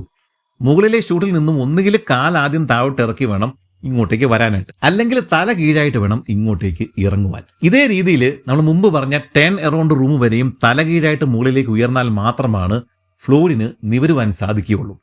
ഈ ജോലി കഴിഞ്ഞ കുറേ ദിവസങ്ങളായിട്ട് തുടർച്ചയായിട്ട് ചെയ്തിട്ടാണ് ഫ്ലോയിഡ് കബി ഹോളിലെ കല്ലുകൾ മുഴുവനും നീക്കം ചെയ്തത്. അപ്പോഴാണ് കബി ഹോളിന് ലംബമായിട്ട് 90 ഡിഗ്രിയിൽ ഒരു എൽ ഷേപ്പിൽ വാഷിംഗ് മെഷീൻ ഹോള് തെളിഞ്ഞു വന്നത്. ഈ കബി ഹോളിലെ കല്ലുകൾ മുഴുവൻ നേരത്തെ തന്നെ മാറ്റി കഴിഞ്ഞായിരുന്നല്ലോ. അതുകൊണ്ട് ഫ്ലോയിഡ് ഇപ്രാവശ്യം തല കീഴായിട്ട് ആ ഷൂട്ടിലൂടെ ഇറങ്ങുന്നതിന് പകരം ടേൺ അറൗണ്ട് റൂമിൽ നിന്നും കാലുകൾ ആദ്യമേ തന്നെ താഴേക്ക് ഇറക്കി നിവർന്നു തന്നെയാണ് ഷൂട്ടിലൂടെ കബി ഹോളിലേക്ക് ഇറങ്ങിയത്. കയറും മൺവെട്ടിയും നേരത്തെ തന്നെ കബി ഹോളിലേക്ക് ഇട്ടിട്ടാണ് ഫ്ലോയിഡ് അങ്ങോട്ടേക്ക് ഇറങ്ങിയത്. ഫ്ലോയിഡ് നേരെ കബി ഹോളിലേക്ക് ഇറങ്ങിയിട്ട് അവിടെ കുത്തിയിരുന്നു. ഇപ്പോൾ നേരെ മുന്നിൽ വാഷിംഗ് മെഷീൻ ഹോളാണ് ഉള്ളത്. ശേഷം തൻ്റെ കയ്യിലുണ്ടായിരുന്ന കോയിൽ രൂപത്തിൽ ഇരിക്കുന്ന ആ കയറ് ആ ഹോളിലേക്ക് എറിഞ്ഞിട്ട് കൊടുത്തു.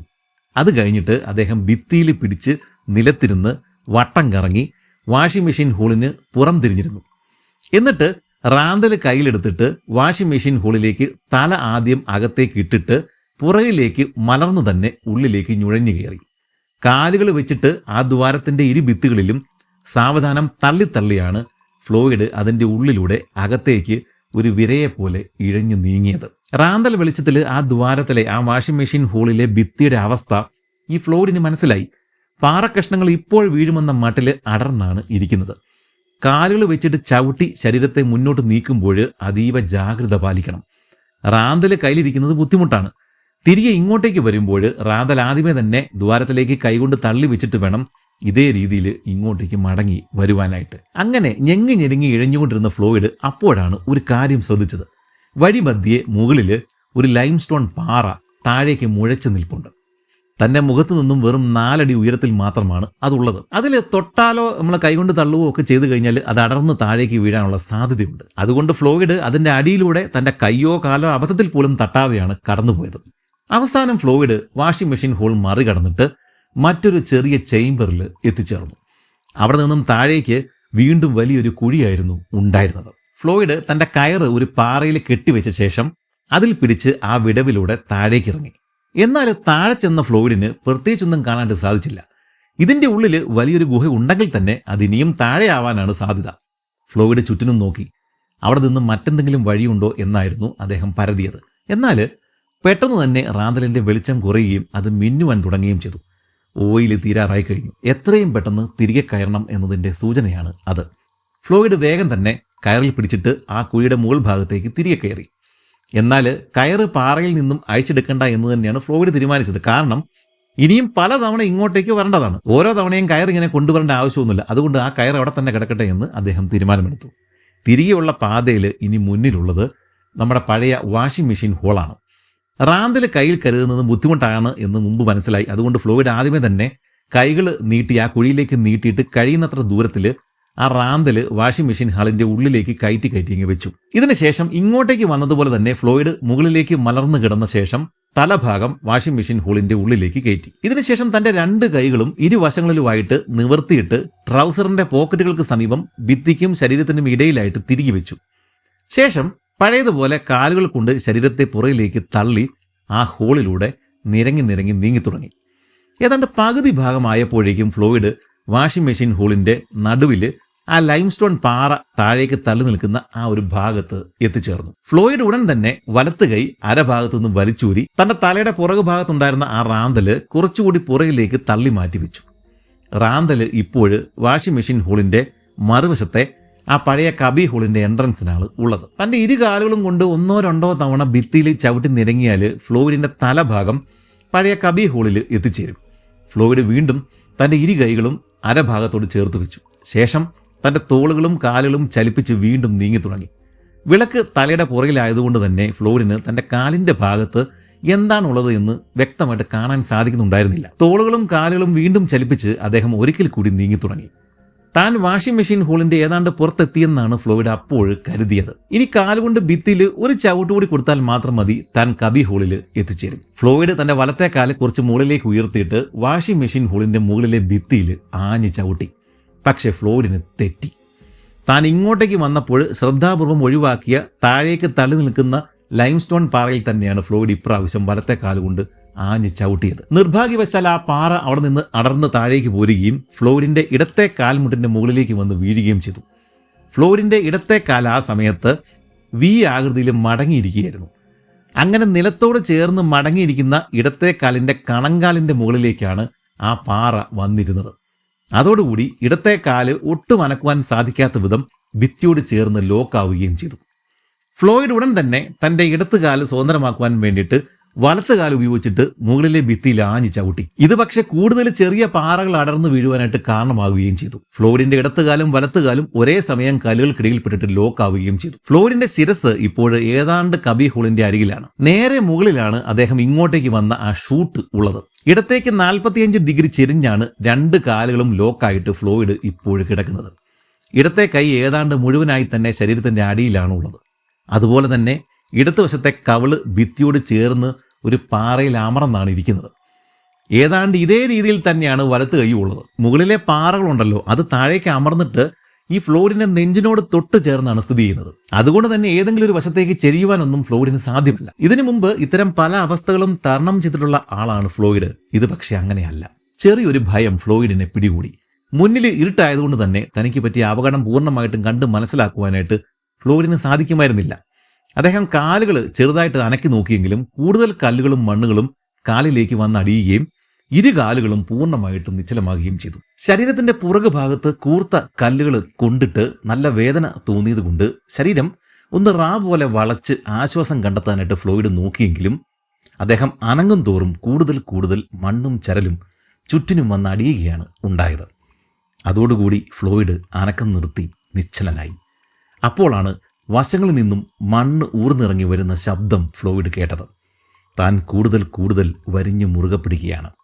അതോടുകൂടി ഫ്ലോയിഡിന് താൻ അകപ്പെട്ടു എന്ന് പിടികിട്ടി. യാതൊരു പ്രയോജനവും ഇല്ല എന്നറിഞ്ഞിട്ട് പോലും അയാൾ അവിടെ കിടന്നുകൊണ്ട് ഉച്ചത്തിൽ അലറി. അങ്ങനെ എത്ര നേരം ഒച്ചയിട്ടു എന്ന് ഫ്ലോയിഡിന് ഒരു പിടുത്തവും ഉണ്ടായിരുന്നില്ല. അവസാനം തൊണ്ടയടഞ്ഞ ശേഷമാണ് ഫ്ലോയിഡ് അലർച്ച നിർത്തിയത്. അതോടുകൂടി അവൻ തണുത്ത് വിറയ്ക്കുവാൻ തുടങ്ങി. കൂറ്റൻ പാറ അമർന്നിരിക്കുന്ന തൻ്റെ ഇടത്തെ കാലിൽ നല്ല വേദനയുണ്ട്. ഇതിനിടെ ഫ്ലോയിഡിന്റെ മുഖത്തേക്ക് മുകളിൽ നിന്നും ജലം ഇറ്റിറ്റ് വീഴുന്നുണ്ടായിരുന്നു. അവസാനം ഫ്ലോയിഡ് പ്രാർത്ഥിക്കുവാൻ തുടങ്ങി. തന്നെ രക്ഷപ്പെടുത്തുവാനായിട്ട് ദൈവം മാലാഖമാരെ അയക്കുന്നത് ഫ്ലോയിഡ് സ്വപ്നം കണ്ടു. ഫ്ലോയിഡ് അങ്ങനെ അവസാനം അർദ്ധബോധാവസ്ഥയിലേക്ക് വഴുതി വീഴുകയായിരുന്നു. ഇടയ്ക്കിടെ ഞെട്ടി ഉണരുന്നുണ്ടായിരുന്നുവെങ്കിലും ഫ്ലോയിഡിന് പരിസരബോധം ഉണ്ടായിരുന്നില്ല. അപ്പോഴും തന്നെ ആരെങ്കിലും കണ്ടെത്തുമെന്ന മങ്ങിയ പ്രതീക്ഷ അദ്ദേഹത്തിന് ഉണ്ടായിരുന്നു. രാവിലെ 10 മണിക്കാണ് ഫ്ലോയിഡ് ഗുഹയിൽ ഇറങ്ങിയത്. ഏതാണ്ട് ഉച്ചയോടെയാണ് അവൻ ഗുഹയിൽ അകപ്പെട്ടത്. ഫ്ലോയിഡ് ഗുഹയിലേക്ക് ഇറങ്ങിയിട്ടുണ്ട് എന്ന കാര്യം അറിയാവുന്ന ഒരേ ഒരാൾ ഈ സ്ഥലത്തിൻ്റെ ഉടമ ഡോയൽ മാത്രമാണ്. തന്നെ കണ്ടില്ലെങ്കിൽ ഡോയൽ ഉറപ്പായിട്ടും തിരക്കി ഇറങ്ങിയിരിക്കും. കുറച്ച് വൈകിയാണെങ്കിലും ആരെങ്കിലും എത്തുമെന്ന പ്രതീക്ഷയിൽ ഫ്ലോയിഡ് കണ്ണടച്ചു കിടന്നു. ഇതിനിടെ ഫ്ലോയിഡിൻ്റെ വിളക്ക് കൂടി അണഞ്ഞതോടെ ചുറ്റിനും കനത്ത ഇരുട്ട് വ്യാപിച്ചു. അന്ന് 1925 ജനുവരി 30 വെള്ളിയാഴ്ചയായിരുന്നു.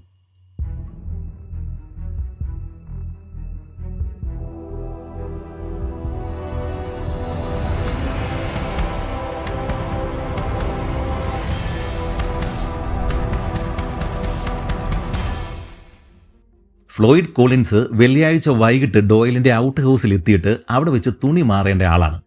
വൈകിട്ട് കമ്മ്യൂണിറ്റി ക്ലബിൻ്റെ മീറ്റിങ്ങിനും ഫ്ലോയിഡ് വരേണ്ടതാണ്. അങ്ങനെ കാണാതിരുന്നു കഴിഞ്ഞപ്പോഴേക്കും ഡോയൽ ഇരുട്ടുന്നതിന് മുമ്പ് ഗുഹാമുഖത്ത് എത്തുകയും ഫ്ലോയിഡിനെ ഒച്ചയിട്ട് വിളിക്കുകയും ചെയ്തു. എന്നാൽ മറുപടിയൊന്നും ഉണ്ടായില്ല. ഫ്ലോയിഡ് തൻ്റെ കോട്ട് ഊരിയിട്ടിരിക്കുന്ന പാറ ഗുഹാമുഖത്ത് നിന്നും വീണ്ടും താഴെയുള്ള ഒരു സ്ഥലത്താണ്. അതുകൊണ്ട് ഡോയൽ അത് ശ്രദ്ധിച്ചതുമില്ല. ഇത്രയും ആയപ്പോഴേക്കും ഫ്ലോയിഡ് നേരെ പിതാവ് ലീയുടെ ഭവനത്തിലേക്ക് പോയിട്ടുണ്ടാവുമെന്നാണ് ഡോയൽ കണക്ക് കൂട്ടിയത്. അന്നത്തെ രാത്രി ഇടിയും മിന്നലും കേട്ടാണ് ഡോയൽ ഞെട്ടി എഴുന്നേറ്റത്. അപ്പോഴും ഫ്ലോയിഡ് ഔട്ട് ഹൗസിൽ എത്തിയിട്ടുണ്ടോ എന്ന് ഡോയൽ ഒരിക്കൽ കൂടി നോക്കിയിരുന്നു. അങ്ങനെ പിറ്റേ ദിവസം ശനിയാഴ്ച പ്രഭാതമായി. നമ്മുടെ ഫ്ലോയിഡ് ഇവിടെ എങ്ങാനും വന്നോ? തൊട്ടടുത്ത തോട്ടത്തിലെ എഡ്വേർഡ് തൻ്റെ അയൽവാസിയായ ഡോയലിൻ്റെ ശബ്ദം കേട്ടാണ് ഉണർന്നത്. ഇല്ല, ഞാൻ കരുതിയത് അവൻ നിങ്ങളുടെ ഔട്ട് ഹൗസിൽ ഉണ്ടാവും എന്നാണ്. എഡ്വേർഡ്സ് മറുപടി പറഞ്ഞു. വീട്ടിൽ പോയാലും അവൻ മടങ്ങി വരേണ്ടതാണ്. അങ്ങനെ ഒരിക്കൽ കൂടി ഗുഹയുടെ ഭാഗത്ത് ചെന്ന് നോക്കുവാനായിട്ട് അവർ രണ്ടുപേരും അങ്ങോട്ടേക്ക് യാത്ര തിരിച്ചു.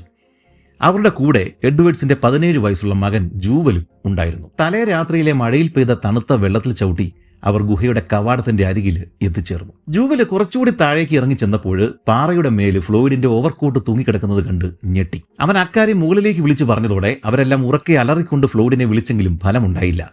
അങ്ങനെ അവർ 3 പേരും താഴേക്ക് ഇറങ്ങുവാൻ തന്നെ തീരുമാനിച്ചു. എന്നാൽ പ്രായമുള്ള എഡ്വേർഡ്സിനും ഡോയലിനും ആദ്യത്തെ സ്ക്വീസ് വരെയും ചെല്ലാനേ സാധിച്ചുള്ളൂ. എന്നാൽ മെലിഞ്ഞ് വണ്ണക്കുറവുണ്ടായിരുന്ന ജൂവല് റാന്തലുമായിട്ട് കുറച്ചുകൂടി താഴേക്ക് ഇറങ്ങുവാൻ തന്നെ തീരുമാനമെടുത്തു. രണ്ടാമത്തെ സ്കീസിന്റെ അരികിൽ എത്തിക്കഴിഞ്ഞപ്പോഴേക്കും അവൻ ഫ്ലോയിഡിനെ ഉറക്ക വിളിച്ചു. തൊട്ടടുത്ത നിമിഷം ഒരു നേർത്ത ശബ്ദം അവൻ കേട്ടു. ഞാനിവിടെ കുടുങ്ങിക്കിടക്കുകയാണ്. അത് കേട്ടതോടെ ജൂവലിന് സന്തോഷമായി. എന്നാൽ അടുത്ത സ്കീസിലൂടെ താഴേക്ക് ഇറങ്ങാനുള്ള ധൈര്യം അവൻ ഉണ്ടായിരുന്നില്ല. അവൻ ഫ്ലോയിഡിനോട് പറഞ്ഞു, പേടിക്കണ്ട, ഞാൻ ആയുധങ്ങളും ആളുകളും ഒക്കെ ആയിട്ട് ഉടൻ മടങ്ങി വരാം. എങ്ങനെയും ജോണിയെ അറിയിക്കൂ. ഫ്ലോയിഡിന്റെ ശബ്ദം ഇരുട്ടിൽ അശരീരിയായിട്ട് മുഴങ്ങി. തന്റെ സുഹൃത്ത് ജോണി ജെറാൾഡിനെ തന്നെയാണ് ഫ്ലോയിഡ് ഉദ്ദേശിക്കുന്നത്. ജെറാൾഡ് എന്ത് വില കൊടുത്തും തന്നെ രക്ഷിക്കുമെന്ന് ഫ്ലോയിഡിന് ഉറപ്പുണ്ടായിരുന്നു. ജെറാൾഡിനെ കിട്ടിയില്ലെങ്കിൽ ഉടൻ തന്നെ തന്റെ അനുജന്മാരായിട്ടുള്ള മാർഷലിനെയും ഹോമറിനെയും അറിയിക്കണമെന്നും ഫ്ലോയിഡ് വിളിച്ചു പറഞ്ഞു. ഫ്ലോയിഡിന് ഭൂമിയിൽ വിശ്വസിക്കാവുന്ന 3 പേര് ഇവർ മാത്രമായിരുന്നു. എന്തായാലും സംഭവം അറിഞ്ഞതോടെ എഡ്വേർഡ്സും ഡോയലും 6.5 കിലോമീറ്റർ അകലെയുള്ള ഫ്ലോയിഡിന്റെ പിതാവ് ലീയുടെ വസതിയിലേക്ക് കുതിരപ്പുറത്ത് പാഞ്ഞു. എന്നാൽ 65 വയസ്സ് പ്രായമുണ്ടായിരുന്ന പിതാവ് ലീയുടെ പ്രതികരണം വളരെ തണുത്തതായിരുന്നു. അവൻ എന്തെങ്കിലും ഇതുപോലെ കുടുങ്ങുമെന്ന് തനിക്ക് അറിയാമായിരുന്നുവെന്നും ഇത് അവൻ്റെ വിധിയാണെന്നും ആർക്കും അവനെ രക്ഷിക്കാനാവില്ല എന്നുമായിരുന്നു അയാളുടെ പ്രതികരണം. അവനെ പ്രലോഭിച്ചിട്ട് ആ കുഴിയിൽ ഇറക്കിയത് നിങ്ങളാണ് എന്നുള്ള ആരോപണം എഡ്വേർഡിൻ്റെയും ഡോയലിൻ്റെയും നേർക്ക് ഉന്നയിക്കുവാനും ലീ മറന്നില്ല. എന്നാൽ വിവരം കേട്ടതോടെ സഹോദരൻ മാർഷൽ കുതിരപ്പുറത്ത് ഫ്ലോയിഡിൻ്റെ അരികിലേക്ക് പാഞ്ഞു. ഇളയ സഹോദരൻ ഹോമർ അപ്പോൾ സ്ഥലത്ത് ഉണ്ടായിരുന്നില്ല.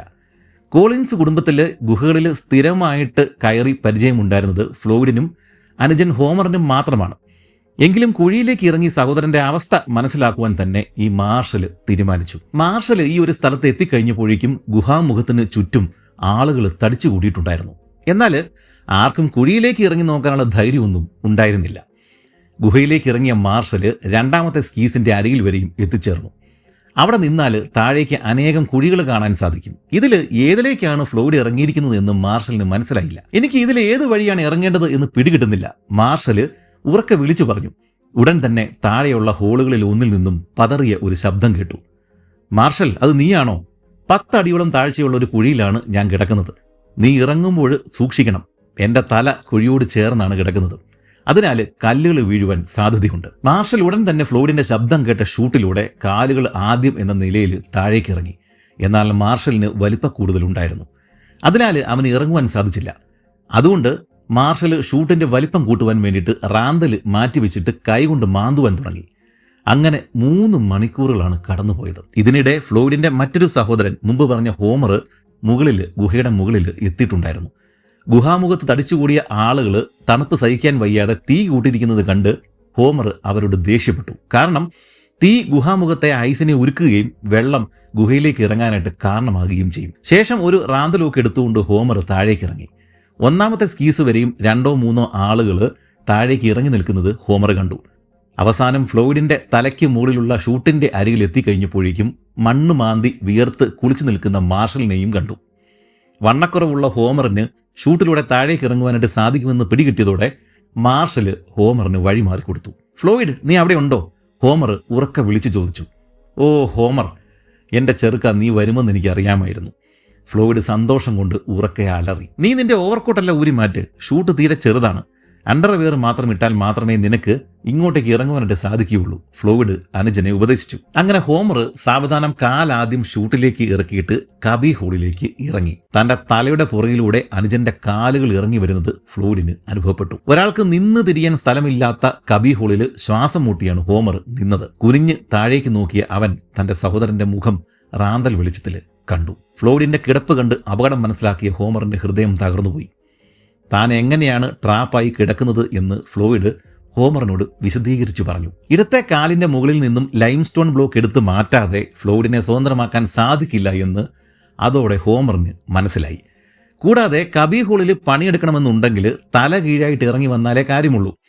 എന്നാൽ അങ്ങനെ തല കുത്തിക്കിടന്ന് കൂടുതൽ സമയം പണിയെടുക്കുവാനായിട്ട് സാധ്യമല്ല. ഇനി ഫീറ്റ് ഫസ്റ്റ് എന്ന രീതിയിൽ കാലാണ് ആദ്യം താഴേക്ക് ഇറക്കുന്നതെങ്കിൽ ഫ്ലോയിഡ് കിടക്കുന്നതിൻ്റെ ഒപ്പം അതേ ലെവലിൽ നിന്ന് പണിയെടുക്കണം. അങ്ങനെ ചെയ്യണം എന്നുണ്ടെങ്കിൽ കബി ഹോളിൻ്റെ ആഴം ഇനിയും കൂട്ടണം. പക്ഷേ ഒരു സമയം ഒരാൾക്ക് മാത്രമേ ഇങ്ങോട്ടേക്ക് ഇറങ്ങുവാൻ സാധിക്കുകയുള്ളൂ.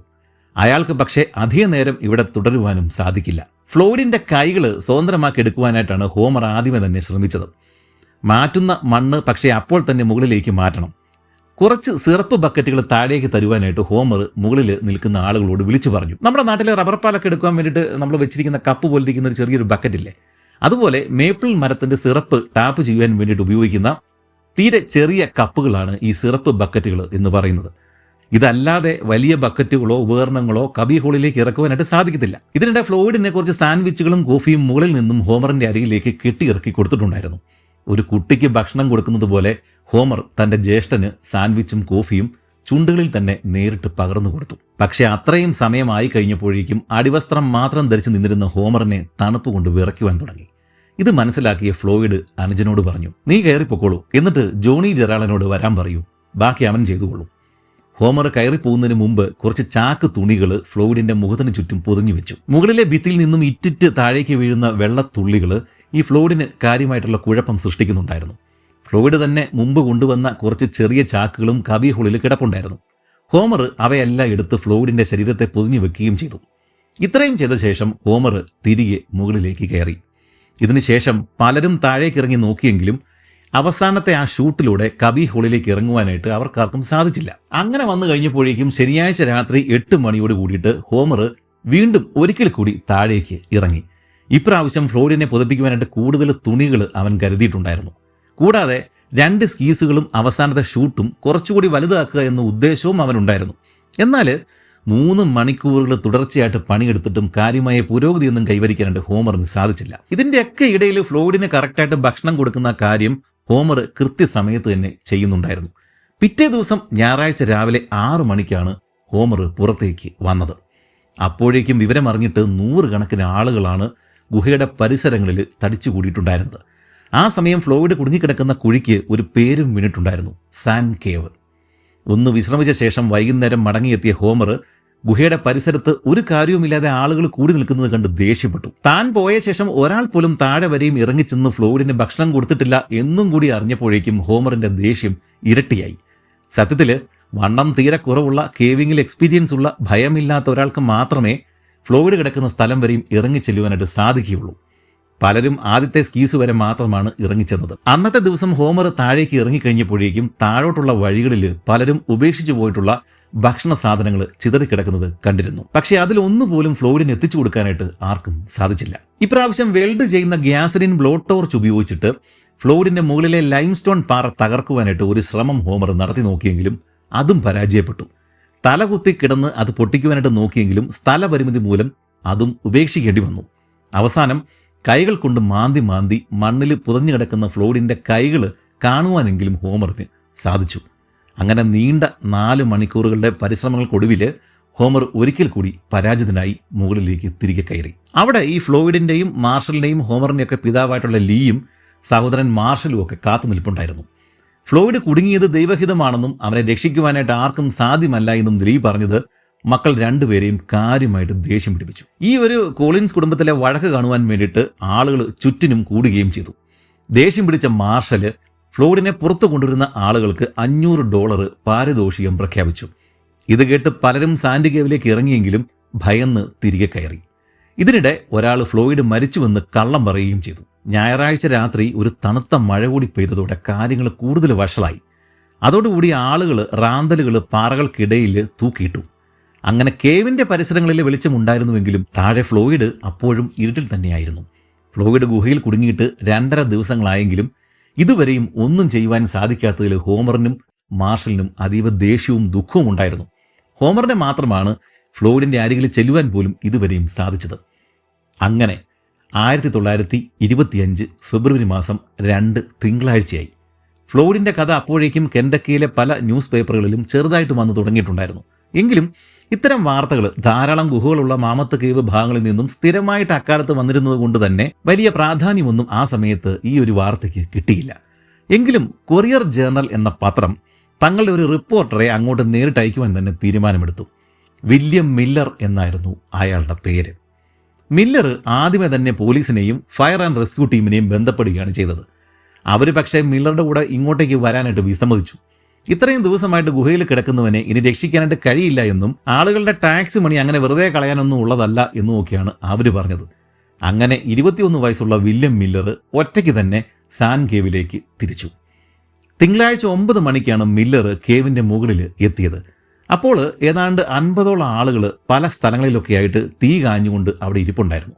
-4 അപ്പോഴത്തെ താപനില. ഞായറാഴ്ച രാവിലെ ഈ ഫ്ലോയിഡ് കിടക്കുന്ന ആ ഒരു ഭാഗത്തെ പണികളെല്ലാം കഴിഞ്ഞിട്ട് ഹോമർ പുറത്തേക്ക് വന്ന് കുറച്ചു നേരം മാത്രമേ ആയിട്ടുണ്ടായിരുന്നുള്ളൂ.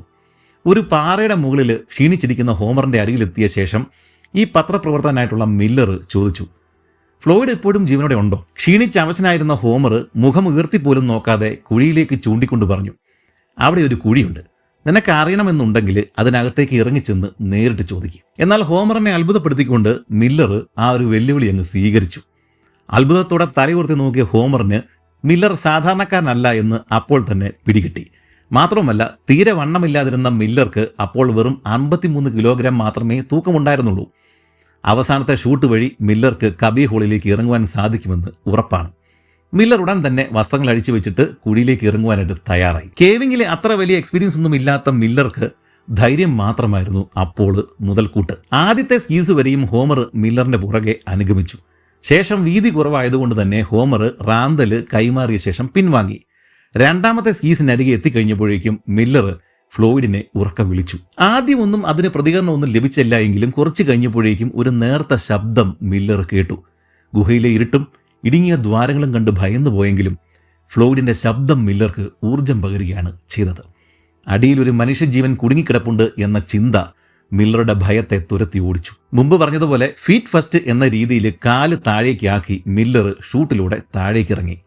പെട്ടെന്ന് തൻ്റെ കാല് ജീവനുള്ള എന്തോ ഒരു വസ്തുവിൽ തട്ടിയതായിട്ട് അദ്ദേഹത്തിന് തോന്നി. ഉടൻ തന്നെ താഴെ നിന്നും ഒരു ഞരക്കം അദ്ദേഹം കേട്ടു. ഫ്ലോയിഡിന്റെ മുഖത്താണ് മില്ലർ ചവിട്ടിയത്. ഞെട്ടിപ്പോയ മില്ലർ സാവധാനം കബി ഹോളിലേക്ക് ഇറങ്ങി. ശ്വാസം വിടുവാനോ ഒന്ന് നിന്ന് തിരിയുവാനോ സ്ഥലമില്ലാത്ത ഇടമില്ലാത്ത ഇത്തരം ഇടത്ത് മില്ലർ ആദ്യമായിട്ടാണ് പെട്ടുപോകുന്നത്. ഉടൻ തന്നെ അവിടെ നിന്നും കയറിപ്പോകണമെന്ന് തോന്നിയെങ്കിലും എന്തോ ഒന്ന് മില്ലറെ പുറകിലേക്ക് പിടിച്ചു വലിച്ചു. ഫ്ലോയിഡ് കോളിൻസിന്റെ ഇടറിയ ശബ്ദം തന്നെയായിരുന്നു അത്. അർദ്ധബോധാവസ്ഥയിലായിരുന്ന ഫ്ലോയിഡ് എന്തൊക്കെയോ പിറുപിറുക്കുന്നുണ്ടായിരുന്നു. ഏതാണ്ട് 10 മിനിറ്റുകളോളം മില്ലർ അവിടെ തന്നെ നിന്നു. അവസാനം സാൻ കേവിന് വെളിയിലെത്തിയപ്പോഴേക്കും മില്ലർ ഒരു കൊച്ചുകുട്ടിയെ പോലെ കരയുകയായിരുന്നു. വില്യം മില്ലർ രാവിലെ 10 മണിക്കാണ് സാൻ കേവിലേക്ക് ഇറങ്ങിയത്. 11:15 അദ്ദേഹം തിരികെ മുകളിലേക്ക് എത്തി. ഈ 75 മിനിറ്റുകൾ മില്ലറുടെ ജീവിതം തന്നെ മാറ്റിമറിച്ചു. മില്ലർ തന്റെ ജീവിതത്തിൽ ഇതിനു മുമ്പ് ഒരിക്കൽ പോലും ഫ്ലോയിഡിനെ കണ്ടിട്ടില്ല. പക്ഷേ ഫ്ലോയിഡ് കോളിൻസ് എന്ന മനുഷ്യന്റെ അതുല്യമായ ധൈര്യത്തിന് മുന്നിൽ മില്ലർ തലകുനിച്ച് നിന്നുപോയി. തണുപ്പുകൊണ്ടാണ് ഫ്ലോയിഡിന്റെ അധരങ്ങൾ വിറയ്ക്കുന്നത്, അല്ലാതെ ഭയം കൊണ്ടല്ല.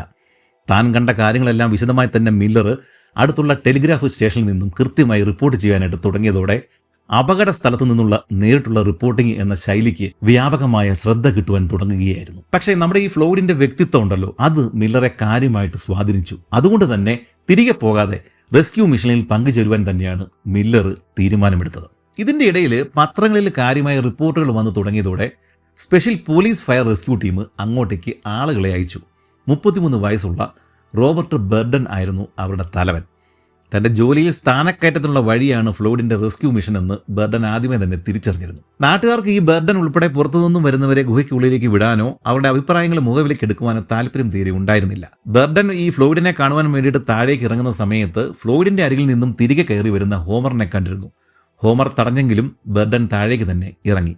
6 അടി ഉയരം ഉണ്ടായിരുന്നുവെങ്കിലും മെലിഞ്ഞിരുന്ന ബെർഡൻ അനായാസം ഷൂട്ട് വഴി താഴേക്കിറങ്ങി ഫ്ലോയിഡിന്റെ അരികിൽ വരെയും എത്തിച്ചേർന്നു. ഹോമർ കൊടുത്ത ഭക്ഷണം കഴിച്ച ഫ്ലോയിഡ് അപ്പോൾ ആരോഗ്യവാനായിരുന്നു. ഭയം തീരെ ഇല്ലാതെയുള്ള ഫ്ലോയിഡിന്റെ സംസാരം ബെർഡനെയും വീഴ്ത്തിക്കളഞ്ഞു. ഗുഹയ്ക്ക് വെളിയിൽ ഒട്ടനവധി ആളുകൾ തങ്ങൾ താഴേക്കിറങ്ങി ഫ്ലോയിഡിനെ കണ്ടു സംസാരിച്ചുവെന്ന് അവകാശപ്പെടുന്നുണ്ടായിരുന്നു ഈ ഒരു സമയത്ത്. പക്ഷേ ഹോമറും മില്ലറും മാത്രമാണ് ഇതിനു മുമ്പ് ഇവിടെ എത്തി തനിക്ക് ഭക്ഷണം നൽകിയതെന്ന് ഫ്ലോയിഡ് ഇദ്ദേഹത്തോട് ഈ ബെർഡനോട് പറഞ്ഞു. ഇത്രയും ദിവസങ്ങൾ കൊണ്ട് ഫ്ലോയിഡിന് ചുറ്റുമുള്ള വളരെ കുറച്ച് മണ്ണ് മാത്രമാണ് അവർക്ക് മാറ്റുവാനായിട്ട് സാധിച്ചത്. നിന്ന് തിരിയുവാൻ സ്ഥലമില്ലാത്ത അവിടെ ആയുധങ്ങൾ ഉപയോഗിച്ചിട്ട് ഒന്നും ചെയ്യാൻ സാധിക്കില്ല എന്ന് ബെർഡന് പിടികിട്ടി. ഫ്ലോയിഡിന്റെ അരയിൽ കയറുകൊണ്ട് കെട്ടി പുറത്തേക്ക് വലിച്ചെടുക്കാം എന്നാണ് ബെർഡൻ കരുതുന്നത്. ഫ്ലോയിഡും അതിനോട് യോജിച്ചു. എന്നാൽ കല്ലിന്റെ അടിയിൽ കുടുങ്ങിക്കിടക്കുന്ന ഇടത്തെ കാല് കെട്ടിവലിക്കുന്ന സമയത്ത് സ്വതന്ത്രമാകുമോ എന്ന് ബെർഡന് സംശയമുണ്ടായിരുന്നു. എങ്കിലും അയാളത് പുറത്ത് ആരോടും പറഞ്ഞില്ല. അങ്ങനെ പുറത്തു കിടന്ന ബെർഡൻ തന്റെ ആശയം ഹോമറിനോടും പിതാവ് ലീയോടും പത്രപ്രവർത്തകൻ മില്ലറോടും ചർച്ച ചെയ്തു. ഇതേ സമയം പുതിയ ഒരാൾ കൂടി അങ്ങോട്ടേക്ക് രംഗപ്രവേശനം ചെയ്തു. ഫ്ലോയിഡ് ഇത്രയും നേരം അന്വേഷിച്ചുകൊണ്ടിരുന്ന തൻ്റെ ബാല്യകാല സുഹൃത്ത് ജോണി ജെറാൾഡ്. സ്ഥലത്തില്ലാതിരുന്ന ജെറാൾഡ് വളരെ വൈകിയാണ് ഈ ഫ്ലോയിഡ് സാൻ കേവിൽ കുടുങ്ങിയ വിവരം അറിയുന്നത്. ജെറാൾഡ് വന്നതോടെ ഫ്ലോയിഡിന്റെ അനുജന്മാർക്കും നാട്ടുകാർക്കും ആശ്വാസമായി. ഫ്ലോയിഡിനെ പുറത്തെത്തിക്കുവാനായിട്ട് ജെറാൾഡിന് മാത്രമേ കഴിയൂ എന്നാണ് നാട്ടുകാർ കരുതുന്നത്. ഇതേസമയം സാൻ കേവിന്റെ പുറത്ത് കൂടുതൽ ആളുകൾ എത്തുന്നുണ്ടായിരുന്നു. ഇതിനിടെ നാട്ടുകാരിൽ ചിലർ ആളുകൾക്ക് ഭക്ഷണം വിതരണം ചെയ്യാനായിട്ടും തുടങ്ങി. ഒരു ബർഗറിന് 5 സെൻസ് ആണ് ഈടാക്കിയിരുന്നത്. കൂടാതെ അടുത്തടുത്തുള്ള ദിവസങ്ങളിൽ കൂടുതൽ ടെന്റുകൾ പല സ്ഥലങ്ങളിലും ഉയർന്നു വന്നു. ഒരെണ്ണം റെസ്ക്യൂ പാർട്ടിക്ക് വിശ്രമിക്കുവാനും ബാക്കിയെല്ലാം തന്നെയും അവിടെ കൂടിയിട്ടുള്ള ആളുകൾക്ക് ഭക്ഷണം വിൽക്കുവാനൊക്കെ ആയിട്ടാണ് ഉപയോഗിച്ചത്. ഇതിനിടെ ഗുഹയിലേക്ക് ഡ്രില്ലിംഗ് മെഷീനുകൾ ഇറക്കുന്ന കാര്യം ബെർഡനും ജെറാൾഡും ഫ്ലോയിഡിന്റെ അനുജന്മാരും ആലോചിച്ചെങ്കിലും അതും ഉപേക്ഷിച്ചു. കാരണം ഗുഹയിലെ കാറ്റ് ഉള്ളിലേക്കാണ്.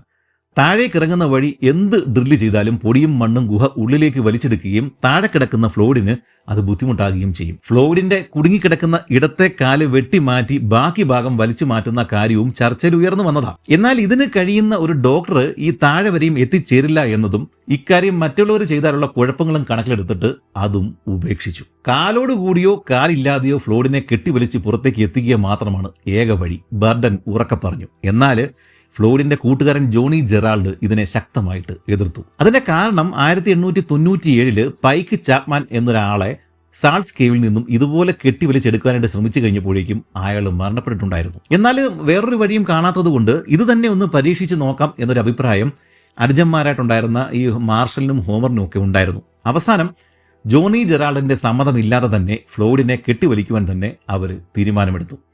അങ്ങനെ ഫ്ലോയിഡിന്റെ ദേഹത്ത് കെട്ടാനുള്ള കയറും ഒരു ഡോക്ടറുടെ കയ്യിൽ നിന്നും സെഡേറ്റീവ് ടാബ്ലറ്റും കുറച്ച് വിസ്കിയും സാൻഡ്വിച്ചും കോഫിയും എടുത്തുകൊണ്ട് ഹോമർ താഴേക്ക് ഇറങ്ങി. ഹോമറും മില്ലറും ബെർഡനും ഉൾപ്പെടെ 8 പേരാണ് വരിയായിട്ട് താഴേക്ക് ഇറങ്ങിയത്. ഇതിനിടെ ഫ്ലോയിഡിന്റെ വലത്ത് കൈ സ്വതന്ത്രമായിട്ടുണ്ടായിരുന്നു. മില്ലറും ഹോമറും ഓരോ തവണ ഇറങ്ങുമ്പോൾ മണ്ണ് കൈകൊണ്ട് മാന്തി മാറ്റിയതുകൊണ്ടാണ് ഇത് സാധ്യമായത്. ഇപ്രാവശ്യം ഈ ഹോമർ കബി ഹോളിലേക്ക് ഇറങ്ങിയിട്ട് ഫ്ലോയിഡിന് ഭക്ഷണം കൊടുക്കുന്ന സമയത്ത് മുകളിലെ ഷൂട്ടിൽ അള്ളിപ്പിടിച്ച് നിന്നുകൊണ്ട് മില്ലർ ഫ്ലോയിഡിനോട് സംസാരിച്ചു. ഫ്ലോയിഡ് ഒരിക്കൽ കൂടി താൻ മുമ്പ് പറഞ്ഞതാണ് എന്നോർക്കാതെ താൻ എങ്ങനെയാണ് ഇവിടെ പെട്ടുപോയത് എന്ന കാര്യം മില്ലറോട് ആവർത്തിച്ചു. കൂടാതെ ഇതിൻ്റെ അപ്പുറം, ഈ ഒരു വാഷിംഗ് മെഷീൻ ഹോളിൻ്റെ അപ്പുറം വലിയൊരു മനോഹരമായിട്ടുള്ള ഒരു ഗുഹയുണ്ടെന്നും ആ വാർത്ത കേട്ടാൽ ഈ സ്ഥലത്തിൻ്റെ ഉടമ ഡോയലിന് സന്തോഷമാകുമെന്നും ഈ ഫ്ലോയിഡ് മില്ലറോട് പറഞ്ഞു. ഇതിനുശേഷം ഞങ്ങളെല്ലാവരും കൂടെ കൂടിയിട്ട് ഈ ഫ്ലോയിഡിനെ മുകളിലേക്ക് കെട്ടിവലിക്കാനായിട്ട് പോവുകയാണ് എന്ന് ഹോമർ അദ്ദേഹത്തോട് പറഞ്ഞു. ഫ്ലോയിഡിന് അത് സമ്മതമായിരുന്നു. പക്ഷേ തൻ്റെ കാല് ആ ഒരു സമയത്ത് കെട്ടിവലിക്കുന്ന സമയത്ത് പുറത്തേക്ക് വന്നില്ലെങ്കിൽ പരിപാടി ഉപേക്ഷിച്ച് കളയണമെന്ന് ഫ്ലോയിഡ് അനുജനോട് യാചിച്ചു. തങ്ങൾ അങ്ങനെയൊന്നും ചിന്തിച്ചിട്ട് പോലുമില്ല എന്ന് ഹോമർ മറുപടി പറയുകയും ചെയ്തു. അങ്ങനെ ഫ്ലോയിഡിൻ്റെ ശരീരത്തിൽ ഹാർനസ് ഘടിപ്പിച്ച ശേഷം അതിലേക്ക് കയറ് കിട്ടുകയും ഹോമർ സിഗ്നൽ കൊടുത്തപ്പോഴേക്കും മുകളിൽ ഉള്ളവർ കയറ് വലിക്കാനായിട്ട് തുടങ്ങുകയും ചെയ്തു. 1-2 സെക്കൻഡുകൾക്കുള്ളിൽ ഫ്ലോയിഡിൻ്റെ ശരീരം ഒന്ന് നിവർന്നു. കയറിലെ വലിവ്, ആ ഒരു ടെൻഷൻ വീണ്ടും വർദ്ധിച്ചു കഴിഞ്ഞപ്പോഴേക്കും ഫ്ലോയിഡിൻ്റെ മുഖം ആകെ ചുവന്നു തുടുത്തു. അടുത്ത നിമിഷം ഫ്ലോയിഡ് വേദന കൊണ്ട് ഉറക്കെ അലറി. ഹോമർ, നിർത്ത്, അവരോട് നിർത്താൻ പറ. എന്നാൽ ഈ ഫ്ലോയിഡിൻ്റെയും ഹോമറിൻ്റെയും അലർച്ചകൾ മുകളിൽ കേൾക്കുന്നുണ്ടായിരുന്നില്ല. ബർഡനും കൂട്ടരും ആ സമയത്ത് കണ്ണും പൂട്ടി കയറിൽ വലിക്കുകയായിരുന്നു. ഇതിനിടയിൽ എപ്പോഴോ ഹോമറിൻ്റെ ശാപവാക്കുകൾ കേട്ടതോടെയാണ് അവർ കയറിൽ നിന്നും പിടുത്തം വിട്ടത്. ബർഡന് ഒരിക്കൽ കൂടി ശ്രമിക്കണമെന്നുണ്ടായിരുന്നുവെങ്കിലും ഹോമർ അതിന് സമ്മതിച്ചില്ല. അങ്ങനെ ആ ഒരു ശ്രമവും പരാജയപ്പെട്ടു. ആകെ ക്ഷീണിച്ചവശനായ തൻ്റെ സഹോദരൻ്റെ കൂടെ കുറച്ച് സമയം കൂടി ചെലവഴിച്ച ശേഷമാണ് ഹോമർ മടങ്ങിയത്. അങ്ങനെ ഇപ്രാവശ്യം മുകളിലെത്തിയ ഹോമർ താഴെ ഇറങ്ങിയിട്ട് ഫ്ലോയിഡിൻ്റെ കാല് വെട്ടിമാറ്റുന്ന ഡോക്ടർക്ക് $500 വാഗ്ദാനം ചെയ്തു. ഇടത്തെ കാല് വെട്ടിമാറ്റാതെ ഫ്ലോയിഡിന് പുറത്തു വരാൻ സാധിക്കില്ല എന്ന് ഹോമറിന് മനസ്സിലായിട്ടുണ്ടായിരുന്നു. ഇതിൻ്റെ ഇടയിലാണ് ഫ്ലോയിഡ് ആദ്യം തിരക്കിയത് തന്നെയാണ് എന്ന കാര്യം ആരോ ഈ ജോണി ജെറാൾഡിനോട് പറയുന്നത്. തിരക്കിനിടയിൽ ഫ്ലോയിഡ് പലപ്പോഴും ജോണി എവിടെയെന്ന് ചോദിക്കാറുള്ള കാര്യം ജെറാൾഡിനോട് പറയുവാനായിട്ട് എല്ലാവരും മറന്നുപോയിട്ടുണ്ടായിരുന്നു. പക്ഷേ ഈ സമയത്തെല്ലാം ജെറാൾഡ് ഈ ഗുഹയുടെ മുകളിൽ നിന്നുകൊണ്ട് ഈ ഫ്ലോയിഡിനെ എങ്ങനെയെങ്കിലും രക്ഷിക്കാനുള്ള പല മാർഗങ്ങളും ആലോചിക്കുന്നുണ്ടായിരുന്നു. അതിൻ്റെ ഭാഗമായിട്ട് കുറച്ച് ചെറുപ്പക്കാരെ കുഴിയിലേക്ക് ഇറക്കിയിട്ട് ഇങ്ങനെ ലൂസായിട്ട് കിടക്കുന്ന കല്ലുകളും മണ്ണും ഒക്കെ ജെറാൾഡ് നീക്കം ചെയ്യുകയും ചെയ്തു. കൂടാതെ ആളുകൾ തുടരെ ഇറങ്ങി കുഴിയുടെ പല ഭാഗങ്ങളും ഇടിയുവാനായിട്ട് തുടങ്ങിയതോടെ അവിടെയെല്ലാം കമ്പുകൾ നാട്ടി ബലപ്പെടുത്തുവാനും ജെറാൾഡ് ആളുകളെ ഏർപ്പെടുത്തിയിട്ടുണ്ടായിരുന്നു. എന്തായാലും കെട്ടിവലിക്കൽ പരാജയപ്പെട്ടതോടെ എല്ലാവരുടെയും കണ്ണുകൾ ജോണി ജെറാൾഡിലേക്ക് തിരിഞ്ഞു. അങ്ങനെ ജോണി ജെറാൾഡ് സാൻ കേവിലേക്ക് ആദ്യമായിട്ട് ഇറങ്ങി. ഷൂട്ടിൻ്റെ മുകളിലെത്തിയ ജെറാൾഡിൻ്റെ ചുമയ്ക്കുന്ന ശബ്ദം കേട്ടപ്പോൾ തന്നെ ഫ്ലോയിഡ് കൂട്ടുകാരനെ തിരിച്ചറിഞ്ഞു. അന്ന് ആദ്യമായിട്ട് ഫ്ലോയിഡിൻ്റെ മുഖത്ത് സന്തോഷം പടരുകയും ഉറക്കെ ചിരിക്കുകയും ചെയ്തു. ജോണി, ജോണി, അത് നീ തന്നെയല്ലേ? ഫ്ലോയിഡ് ഉറക്കെ ചോദിച്ചു. അതേടാ, നീ അലറാതെ വായടച്ചിരിക്കി, ആരോഗ്യം കളയാതെ നോക്ക്, ജെറാൾഡ് മറുപടി പറഞ്ഞു. എടാ കഴുതേ, ഈ ചെറിയ കുഴി വഴി നീ എങ്ങനെയാണ് താഴേക്ക് ഇറങ്ങിയത്? ജെറാൾഡ് ഷൂട്ട് വഴി ഊർന്നിറങ്ങുന്ന സമയം താഴെ കിടക്കുന്ന ഫ്ലോയിഡിനോട് ചോദിച്ചു. ഒരു കള്ളച്ചിരിയുടെ ഫ്ലോയിഡ് പറഞ്ഞു, നല്ല ടൈറ്റാണ്, എങ്കിലും ഞാൻ ഇറങ്ങി. നിനക്കറിയാമല്ലോ, ഇതിൻ്റെ അപ്പുറം വലിയൊരു അറയുണ്ട്, തിളങ്ങുന്ന ഒരു വലിയ ചേംബർ. ഞാനത് കണ്ടു. അതൊക്കെ പോട്ടെ, നീ എനിക്ക് കുടിക്കുവാനായിട്ട് എന്തെങ്കിലും കൊണ്ടുവന്നിട്ടുണ്ടോ? ഉണ്ട്, ഞാൻ പാല് കൊണ്ടുവന്നിട്ടുണ്ട്. ഫ്ലോയിഡ് ഉടൻ തന്നെ ജെറാൾഡിൻ്റെ പക്കൽ നിന്നും വലത്ത് കൈകൊണ്ട് ബോട്ടിൽ വാങ്ങി കുടിച്ചു. ഇതേ സമയം ഒരാൾക്ക് നിന്ന് പണിയെടുക്കുവാൻ പാകത്തിൽ കബി ഹോള് എങ്ങനെ വലുതാക്കാൻ സാധിക്കും എന്നായിരുന്നു ജെറാൾഡിൻ്റെ ചിന്ത. കൂടാതെ ഇങ്ങോട്ടേക്ക് ഇറങ്ങുന്ന ഷൂട്ടും വലുതാക്കണം. കുറഞ്ഞത് 2 പേർ ഒരേ സമയം ഇറങ്ങിയാൽ മാത്രമേ എന്തെങ്കിലും ചെയ്യുവാനായിട്ട് സാധിക്കുകയുള്ളൂ. ശേഷം 2 സുഹൃത്തുക്കളും കുറേയേറെ നേരം സംസാരിച്ചു. മില്ലറോട് പറഞ്ഞ കഥകൾ ഫ്ലോയിഡ് ജെറാൾഡിനോടും ആവർത്തിച്ചു. അവസാനം ജെറാൾഡ് മടങ്ങുവാൻ തന്നെ തീരുമാനമെടുത്തു. കൂടുതൽ ഉപകരണങ്ങളൊക്കെ ആയിട്ട് ഉടൻ തന്നെ മടങ്ങി വരാമെന്ന ഉറപ്പ് കൊടുത്തിട്ടാണ് ജോണി ജെറാൾഡ് അന്ന് മടങ്ങിയത്. മുകളിൽ ചെന്ന ജെറാൾഡ് കണ്ടത് ആളുകൾ തീ കൂട്ടി ചുറ്റിനും കൂടിയിരിക്കുന്നതാണ്. ജെറാൾഡ് അവരോട് ദേഷ്യപ്പെട്ടു. തീ മുകളിലെ ഐസിനെ ഉരുക്കുകയും വെള്ളം താഴേക്ക് ഇറങ്ങുകയും ചെയ്യും. ചിലപ്പോൾ താഴെ ഫ്ലോയിഡ് കിടക്കുന്ന സ്ഥലത്തേക്കാവും അത് ചെല്ലുക. കൂടാതെ ആളുകൾ അങ്ങോട്ടും ഇങ്ങോട്ടും നടക്കുന്നത് നിലത്ത് പ്രകമ്പനങ്ങൾ ഉണ്ടാക്കുകയും ഫ്ലോയിഡിൻ്റെ മുകളിലേക്ക് കൂടുതലും മണ്ണും കല്ലുകളും വീഴുവാനായിട്ട് കാരണമാകുകയും ചെയ്യും. ഒരു ദുരന്തം ഉണ്ടാകുമ്പോഴേക്കും റെസ്ക്യൂ മിഷനിൽ പെടാത്ത ഒരാൾ പോലും ആ പരിസരത്തുണ്ടാവരുത് എന്ന് പറയുന്നത് ഇത്തരം പല കാരണങ്ങൾ കൊണ്ടാണ്. പരിചയസമ്പത്തില്ലാത്ത ആൾക്കാർ രക്ഷാപ്രവർത്തനങ്ങളിൽ ഏർപ്പെടുന്നത്, പങ്കെടുക്കുന്നത് പോലും ചിലപ്പോൾ വലിയ അപകടങ്ങൾ ഉണ്ടാക്കാറുണ്ട്. ഒരു ദിവസം എൻ്റെ ഒരു കൂട്ടുകാരന് ബൈക്ക് ആക്സിഡൻറ്റ് ഉണ്ടാവുകയും അവൻ്റെ വഴിയിൽ വീഴുകയും ചെയ്തു. അവിടെ ഓടിക്കൂടി ഒരാൾ അവൻ വേണ്ട എന്ന് പറഞ്ഞിട്ട് പോലും അവനെ എടുത്തുയർത്തിട്ട് നേരെ അങ്ങ് നിർത്തി. അടുത്ത നിമിഷം കാല് 3 ഒടിഞ്ഞ് അവൻ നിലത്ത് വീണു. ഇന്നും അവൻ്റെ ആ കാലിന് നീളക്കുറവാണ്. ചട്ടിച്ചട്ടിയാണ് അവൻ ഇപ്പോഴും നടക്കുന്നത്. അവൻ വീണ് കിടക്കുന്ന സ്ഥലം സുരക്ഷിതമാക്കിയിട്ട് ആംബുലൻസ് വിളിച്ച് കിടക്കുന്ന കിടപ്പിൽ സ്ട്രെച്ചറിലാണ് അവനെ കൊണ്ടുവരുന്നതെങ്കിൽ ഇതൊരിക്കലും സംഭവിക്കില്ലായിരുന്നു. അതുപോട്ടെ, ഇതിനിടെ ജെറാൾഡ് പലതവണ കുഴിയിലിറങ്ങുകയും തിരികെ വരികയും ചെയ്യുന്നുണ്ടായിരുന്നു. ഫ്ലോയിഡിന് ചുറ്റുമുള്ള മണ്ണ് നീക്കം ചെയ്യുകയായിരുന്നു ജെറാൾഡ് പ്രധാനമായിട്ടും ചെയ്തത്. അതോടുകൂടിയിട്ട് വലത്തെ കാലിന്റെ തുടഭാഗം അനക്കുവാനായിട്ട് ഫ്ലോയിഡിന് സാധിക്കുകയും ചെയ്തു. എന്നാൽ ശരിയായ ഒരു പൊസിഷനിൽ നിൽക്കുവാനായിട്ട് സാധിക്കാതെ ഒരാൾ ഒറ്റയ്ക്ക് തീരെ ചെറിയ ആയുധങ്ങൾ മാത്രം ഉപയോഗിച്ചിട്ട് ചെയ്യുന്ന ഇത്തരം പ്രവർത്തനങ്ങളുടെ പുരോഗതി വളരെ സാവധാനമായിരിക്കും. ജെറാൾഡ് കൃത്യമായിട്ട് ഫ്ലോയിഡിന് ഭക്ഷണം കൊടുത്തുകൊണ്ടിരുന്നത് കൊണ്ട് അദ്ദേഹത്തിന്റെ ആരോഗ്യം ആ സമയങ്ങളിൽ കുഴപ്പമില്ലാതെ തന്നെ തുടർന്നു. എന്നാൽ എത്രയൊക്കെ നോക്കിയിട്ടും ഫ്ലോയിഡിന്റെ മുഖത്ത് വെള്ളം വീഴുന്നത് തടയാനായിട്ട് ജെറാൾഡിന് സാധിച്ചില്ല. ഫ്ലോയിഡിനെ തണുക്കാതിരിക്കുവാനായിട്ട് കൂടുതൽ ബ്ലാങ്കറ്റുകൾ ഇട്ട് പുതപ്പിക്കുകയല്ലാതെ മറ്റ് മാർഗങ്ങളൊന്നും ഉണ്ടായിരുന്നില്ല. തനിക്ക് കുഴപ്പമൊന്നും ഇല്ല എന്നും കൃത്യമായിട്ട് ഭക്ഷണം എത്തിച്ച് തന്നാൽ ഒരു 2 ആഴ്ച കൂടി തനിക്ക് പിടിച്ചു നിൽക്കാൻ സാധിക്കുമെന്നും ഫ്ലോയിഡ് ജെറാൾഡിനോട് പറഞ്ഞു. ഇതിനിടെ കേവിന് പുറത്ത് ജനക്കൂട്ടം 2ആയിട്ട് തിരിഞ്ഞ് വാദപ്രതിവാദങ്ങളിൽ ഏർപ്പെട്ടിരിക്കുകയായിരുന്നു. Gerald, Miller, Homer, Doyle, Edwards തുടങ്ങിയ നാട്ടുകാരും ബന്ധുക്കളും സുഹൃത്തുക്കളും ഒരു ഭാഗത്തും പുറമേ നിന്നുള്ള ആളുകൾ മറുഭാഗത്ത് നിന്നുകൊണ്ടാണ് ഈ ഫ്ലോയിഡിനെ എങ്ങനെ രക്ഷിക്കണം എന്നുള്ള കാര്യത്തിൽ തർക്കത്തിൽ ഏർപ്പെട്ടിരുന്നത്. കൂടാതെ പുറത്തുനിന്ന് വന്നവർ കൂട്ടം കൂടിയിരുന്ന് മദ്യപിക്കാനും തുടങ്ങിയതോടെ കാര്യങ്ങളാകെ വഷളായി. ഇതിൻ്റെ ഇടയിൽ പത്രങ്ങളിലൂടെയും റേഡിയോ മാർഗവും ഒക്കെ ആയിട്ട് കാര്യങ്ങൾ അറിഞ്ഞ ചില നിർമ്മാണ കമ്പനികൾ ഫ്ലോയിഡിന്റെ കാലിൽ വീണ ഒരു കല്ലുണ്ടല്ലോ അത് പൊട്ടിച്ചു മാറ്റുവാൻ വേണ്ടിയിട്ട് അതിന് കഴിവുള്ള ജോലിക്കാരെ അങ്ങോട്ടേക്ക് അയച്ചിട്ടുണ്ടായിരുന്നു. എന്നാൽ ഈ ഫ്ലോയിഡിന്റെ മുകളിലൂടെ കടന്നിട്ട് കാലിന്റെ ഭാഗത്തുള്ള കല്ല് നീക്കം ചെയ്യാനുള്ള ബുദ്ധിമുട്ടും കല്ലും മണ്ണും ഫ്ലോയിഡിന്റെ ദേഹത്ത് വീഴാതെ പണിയെടുക്കാനുള്ള അസൗകര്യവും ജെറാൾഡ് ഈ വന്ന ആളുകളോട് വിശദീകരിച്ചു. അതുമാത്രമല്ല, ഈ കബി ഹോളിൽ ഒരാൾക്ക് മാത്രമേ ഇറങ്ങാൻ സാധിക്കുകയുള്ളൂ, അതും കുഴപ്പമായി. ഈ സമയം വേറെ ആളുകൾ ഗുഹാമുഖവും ആദ്യത്തെ ഷൂട്ടും വലുതാക്കാനുള്ള പണികൾ ചെയ്യുന്നുണ്ടായിരുന്നു. ഇതിന്റെ ഇടയിൽ നമ്മുടെ താഴേക്കിറങ്ങിയ ആ പത്രപ്രവർത്തകൻ മില്ലറുടെ റിപ്പോർട്ടുകൾ കാരണം ഈ ഫ്ലോയിഡിന്റെ കഥ അമേരിക്ക മുഴുവനും ചർച്ചാ വിഷയമായിട്ടുണ്ടായിരുന്നു. കുഴിയിലിറങ്ങി ഫ്ലോയിഡിനെ നേരിട്ട് കണ്ട് റിപ്പോർട്ട് ചെയ്ത മില്ലറുടെ ധൈര്യത്തെ ആളുകൾ പുകഴ്ത്തുകയും ചെയ്തു. എന്നാൽ ഈ മില്ലർക്കും ഹോമർക്കും ജെറാൾഡിനും പിന്നെ ആ ബർഡനും ഒഴികെ ബാക്കി ആർക്കും ഈ ഫ്ലോയിഡിന്റെ അരിയിലേക്ക് ഇറങ്ങി ചെല്ലാനായിട്ട് സാധിക്കുന്നുണ്ടായിരുന്നില്ല. അതുകൊണ്ട് തന്നെ ഫ്ലോയിഡിനെ എങ്ങനെ രക്ഷിക്കും എന്നതിൽ ഒരു വ്യക്തമായ പ്ലാന് ആർക്കും ഉണ്ടായില്ല. തണുപ്പിൽ വസ്ത്രങ്ങളില്ലാതെ തുടർച്ചയായിട്ട് കുഴിയിലിറങ്ങി ഈ 3-4 പേര് ക്ഷീണിക്കുകയും ചെയ്തു. ഈ സമയത്താണ് ടക്കർ കാർമൈക്കിൾ എന്നൊരാൾ രംഗപ്രവേശനം ചെയ്യുന്നത്. കെൻഡക്കി റോക്ക് അസ്വാൾട്ട് കമ്പനിയുടെ സൂപ്പർവൈസറായിരുന്നു ഇദ്ദേഹം വന്ന ശേഷമാണ് ശരിക്കുള്ള ഒരു റെസ്ക്യൂ ടീം രൂപീകരിക്കുന്നതും വ്യക്തമായ പ്ലാനോടെ കാര്യങ്ങൾ മുന്നോട്ട് നീങ്ങുവാനായിട്ട് ആരംഭിച്ചതും.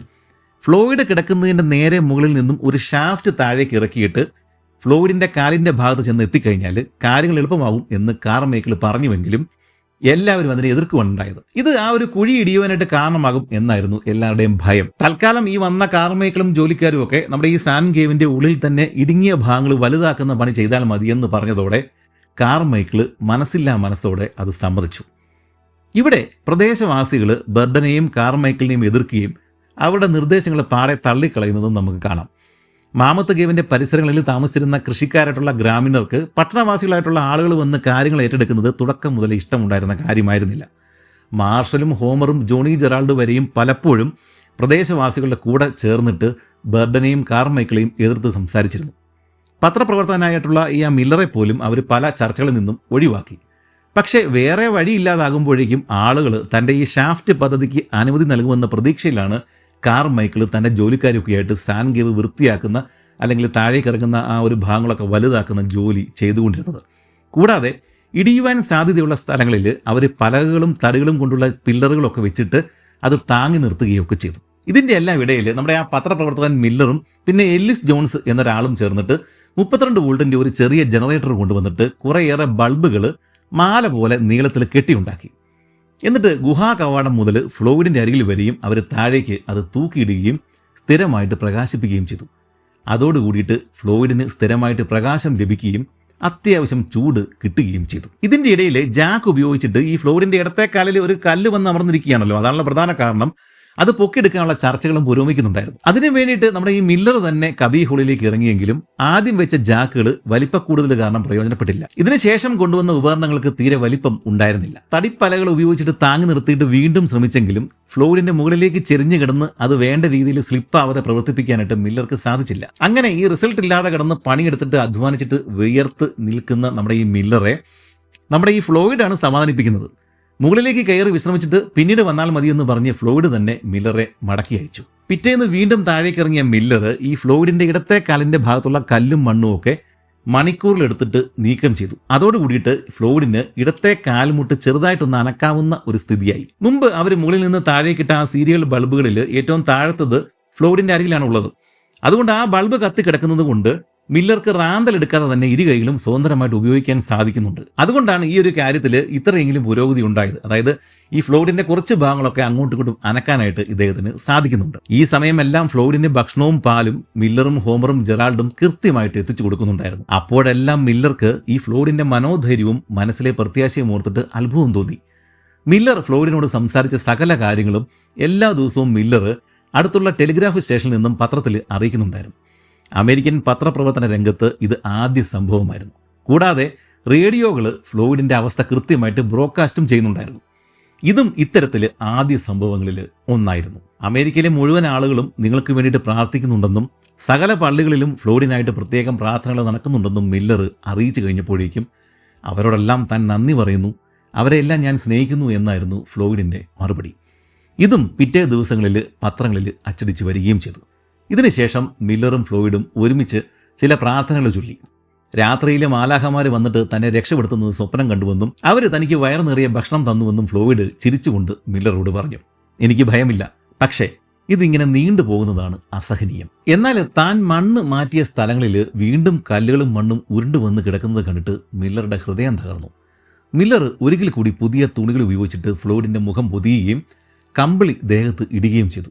ശേഷം മാല പോലെ മുകളിലേക്ക് കിടക്കുന്ന ബൾബുകളിൽ അവസാനത്തേത് ചൂട് കിട്ടുവാൻ വേണ്ടിയിട്ട് ഫ്ലോയിഡിന്റെ നെഞ്ചിനോട് ചേർത്ത് തൂക്കിയിടുകയും ചെയ്തു. ഫെബ്രുവരി 4 ബുധനാഴ്ച ആയതോടെ ഇത്തരം ഉപകരണങ്ങൾ, ജാക്ക് പോലുള്ള പല ഉപകരണങ്ങൾ വെച്ചിട്ട് തനിക്കിനി ഒന്നും ചെയ്യാനാവില്ല എന്ന് മില്ലർ തുറന്ന് സമ്മതിച്ചു. ഇതിനിടെ കേവിന്റെ പല സ്ഥലങ്ങളിലും മണ്ണിടിയുന്നതിന്റെ സൂചനകൾ കണ്ടു തുടങ്ങി. കൂടുതൽ ആളുകൾ കയറിയിറങ്ങുന്നതുകൊണ്ടാണ് ഇത് സംഭവിക്കുന്നത് എന്ന് ആരോപിച്ച ജെറാൾഡ് താനും മില്ലറും ഹോമറും ഒഴികെ ഇനി മറ്റാരും അകത്തേക്ക് പോകണ്ട എന്ന് ആളുകളോട് അലറി. ആളുകളുടെ ബോഡി ഹീറ്റ് ഈ ഗുഹയുടെ വശങ്ങളിലെ ഐസിനെ ഉരുക്കുകയും അങ്ങനെ ഉണ്ടാകുന്ന വെള്ളം കുഴിയുടെ വശങ്ങളിൽ മണ്ണിടിയുവാനായിട്ട് കാരണമാകുകയും ചെയ്യും. ഇതാണ് ജെറാൾഡ് പറഞ്ഞത്. ഇതിന്റെ ഇടയിൽ ആളുകൾക്കിടയിൽ വാതുവെപ്പ് ആരംഭിച്ചു. ഫ്ലോയിഡ് ജീവിക്കുമോ മരിക്കുമോ എന്നതായിരുന്നു വാതുവെപ്പുകാരുടെ പ്രധാന വിഷയം. കൂടാതെ ഏത് ടീം ഫ്ലോയിഡിനെ പുറത്തു കൊണ്ടുവരും എന്നുള്ളതും ഈ വാതുവെപ്പുകാരുടെ ഒരു വിഷയമായിരുന്നു. ചിലർ മില്ലറും ബർഡനും കാർമൈക്കിളും ഉൾപ്പെടുന്ന പുറം നാട്ടുകാർ വിജയിക്കുമെന്നും മറ്റു ചിലര് ഹോമറും ജെറാൾഡും ഉൾപ്പെടുന്ന നാട്ടുകാർ തന്നെ വിജയിക്കുമെന്നും വാദിച്ചു. ഈ സമയത്ത് ഒറ്റയ്ക്ക് കിടക്കുവാനായിട്ട് ഫ്ലോയിഡിന് ഭയം തോന്നി തുടങ്ങിയിട്ടുണ്ടായിരുന്നു. ഒരിക്കൽ തൻ്റെ അരകിൽ നിന്നും തിരികെ പോകുവാനായിട്ട് തുനിഞ്ഞ ജെറാൾഡിനോട് തനിക്ക് വീണ്ടും കോഫി വേണമെന്ന് ഫ്ലോയിഡ് ആവശ്യപ്പെട്ടു. എന്നാൽ ഫ്ലോയിഡ് അത് പകുതി പോലും കുടിച്ചില്ല. ഫ്ലോയിഡിന് കോഫിയല്ല, കൂട്ടിനാളെയാണ് വേണ്ടത് എന്ന് ജെറാൾഡിന് അപ്പോൾ പിടികിട്ടി. ഫ്ലോയിഡിന്റെ ഇതുവരെയും ഉണ്ടായിരുന്ന ധൈര്യം സാവധാനം ചോർന്നു തുടങ്ങിയിരിക്കുന്നു. ജെറാൾഡ് മുകളിലേക്ക് തിരികെ കയറിപ്പോയിക്കൊണ്ടിരിക്കെ ഫ്ലോയിഡ് അലറി, ജോണി, ഒരു ഡോക്ടറെ എങ്ങനെയെങ്കിലും താഴേക്ക് ഇറക്ക്, എന്നിട്ട് എൻ്റെ കാല് കണ്ടിച്ചു കളഞ്ഞിട്ട് എന്നെ ഇവിടെ നിന്നും രക്ഷപ്പെടുത്ത്. വേദന കൊണ്ട് എനിക്ക് സഹിക്കുവാൻ സാധിക്കുന്നില്ല. അതിന് മറുപടി കൊടുക്കാതെയാണ് അത്യധികം വിഷമത്തോടെ ജോണി ജെറാൾഡ് മുകളിലേക്ക് കയറിയത്. ജോണി, എന്നെ ഇട്ടിട്ട് പോകരുത്, ജോണി, എന്നെ ഇവിടെ ഇട്ടിട്ട് പോകരുത് എന്നുള്ള ഫ്ലോയിഡിന്റെ അലർച്ചകൾ മുഴുകിക്കൊണ്ടിരിക്കുകയാണ് അന്ന് ജെറാൾഡ് മുകളിലേക്ക് തിരികെ കയറിയത്. എന്നാൽ നിർഭാഗ്യവശാൽ അന്ന് ഉച്ചയോടെ കേവ് ഇടിയുന്ന ലക്ഷണങ്ങൾ കാണിച്ചു തുടങ്ങി. പിറ്റേ ദിവസം വെളുപ്പിനെ 4 മണിക്ക് ഗുഹയിൽ കയറിയ 2 പേര് ഭിത്തികളിൽ വലിയ വിള്ളലുകൾ രൂപപ്പെട്ടിട്ടുണ്ട് എന്ന് ജോണി ജെറാൾഡിനോട് പറഞ്ഞു. പലയിടങ്ങളിലും മണ്ണ് തുടർച്ചയായിട്ട് വീണുകൊണ്ടിരിക്കുകയാണ്. അവസാനം ഈ കേവിന്റെ ഏതാണ്ട് മധ്യഭാഗം ഇടിഞ്ഞതായിട്ട് കാർമൈക്കിളിന്റെ ജോലിക്കാർ റിപ്പോർട്ട് ചെയ്തു. അത് വിശ്വസിക്കാനാവാതെ മില്ലർ മറ്റൊരാളെയും കൂട്ടിയിട്ട് എതിർപ്പുകളെ അവഗണിച്ചിട്ട് ഗുഹയിലേക്ക് ഇറങ്ങി. താഴോട്ടുള്ള വഴി പൂർണ്ണമായിട്ടും അടഞ്ഞു കിടക്കുന്നത് കണ്ട് മില്ലറിന്റെ ഹൃദയം തകർന്നുപോയി. എങ്കിലും ഈ തകർന്നു കിടക്കുന്ന കല്ലുകൾക്കിടയിലൂടെ അതിൻ്റെയും താഴെ കിടക്കുന്ന ഫ്ലോയിഡിന്റെ അവ്യക്തമായിട്ടുള്ള ശബ്ദങ്ങൾ കേൾക്കുവാനായിട്ട് ഇവർക്ക് സാധിക്കുന്നുണ്ടായിരുന്നു. തൻ്റെ കാൽ ഇപ്പോഴും സ്വതന്ത്രമായി, അതുകൊണ്ട് തന്നെ ആരെങ്കിലും താഴോട്ട് ഇറങ്ങി വന്നിട്ട് ഒരു കയറിട്ട് കഴിഞ്ഞാൽ ഞാൻ ഇങ്ങോട്ട് കയറി വന്നോളാം എന്നൊക്കെയാണ് ഈ ഫ്ലോയിഡ് പറയുന്നത്. അത് കേട്ട് കഴിഞ്ഞപ്പോഴേക്കും മില്ലർക്ക് സന്തോഷമായി, ആശ്ചര്യമായി. താൻ ഇത്രയും ദിവസം അധ്വാനിച്ചത് വെറുതെ ആയില്ല.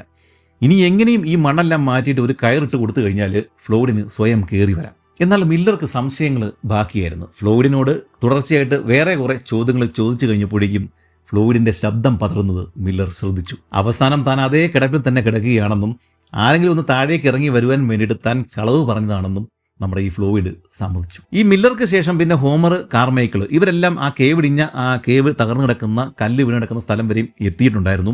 അവരും ഈ ഫ്ലോയിഡിൻ്റെ ഭീകരമായിട്ടുള്ള അലർച്ചകൾ, പ്രാർത്ഥനകൾ ഇതെല്ലാം കേൾക്കുകയും ചെയ്തു.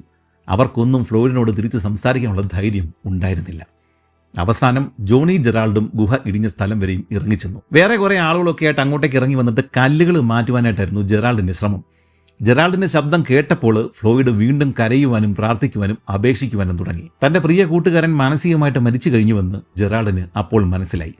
എന്നാൽ വീണ്ടും ഒരു അപകടം സംഭവിച്ചു. ജെറാൾഡും കൂട്ടരും കല്ലുകൾ മാറ്റിക്കൊണ്ടിരുന്നപ്പോഴേക്കും കേവ് വീണ്ടും ഇടിയുവാൻ തുടങ്ങി. ജെറാൾഡിന്റെയും കൂട്ടരുടെയും മുകളിൽ കല്ലുകൾ വീഴുവാൻ തുടങ്ങിയതോടെ അവസാനം ജോണി ജെറാൾഡും തോൽവി സമ്മതിച്ച് തിരികെ കയറി. ഇടിഞ്ഞു വീഴുന്ന കല്ലുകളുടെ ശബ്ദത്തിന്റെ ഇടയിലൂടെ ജോണി ജോണി എന്നുള്ള ഫ്ലോയിഡിന്റെ വിളികൾ കേട്ടിട്ട് ജെറാൾഡിന്റെ ഹൃദയം തകർന്നുപോയി. അങ്ങനെ സാൻഡ് കേവ് 2 സ്ഥലങ്ങളിൽ ഇടിയുകയും ജോണി ജെറാൾഡ് തോൽവി സമ്മതിക്കുകയും ചെയ്തതോടെ പ്രധാന വഴിയിലൂടെ ഇനിയൊരു റെസ്ക്യൂ സാധ്യമാവില്ല എന്ന് തന്നെ ആളുകൾ ഉറപ്പിച്ചു. ആ സമയത്ത് പുറത്താകെ കലാപമായി. ആളുകൾ അങ്ങോട്ടും ഇങ്ങോട്ടും ഇതെല്ലാം പറഞ്ഞ് ബഹളം വെക്കാൻ തുടങ്ങി.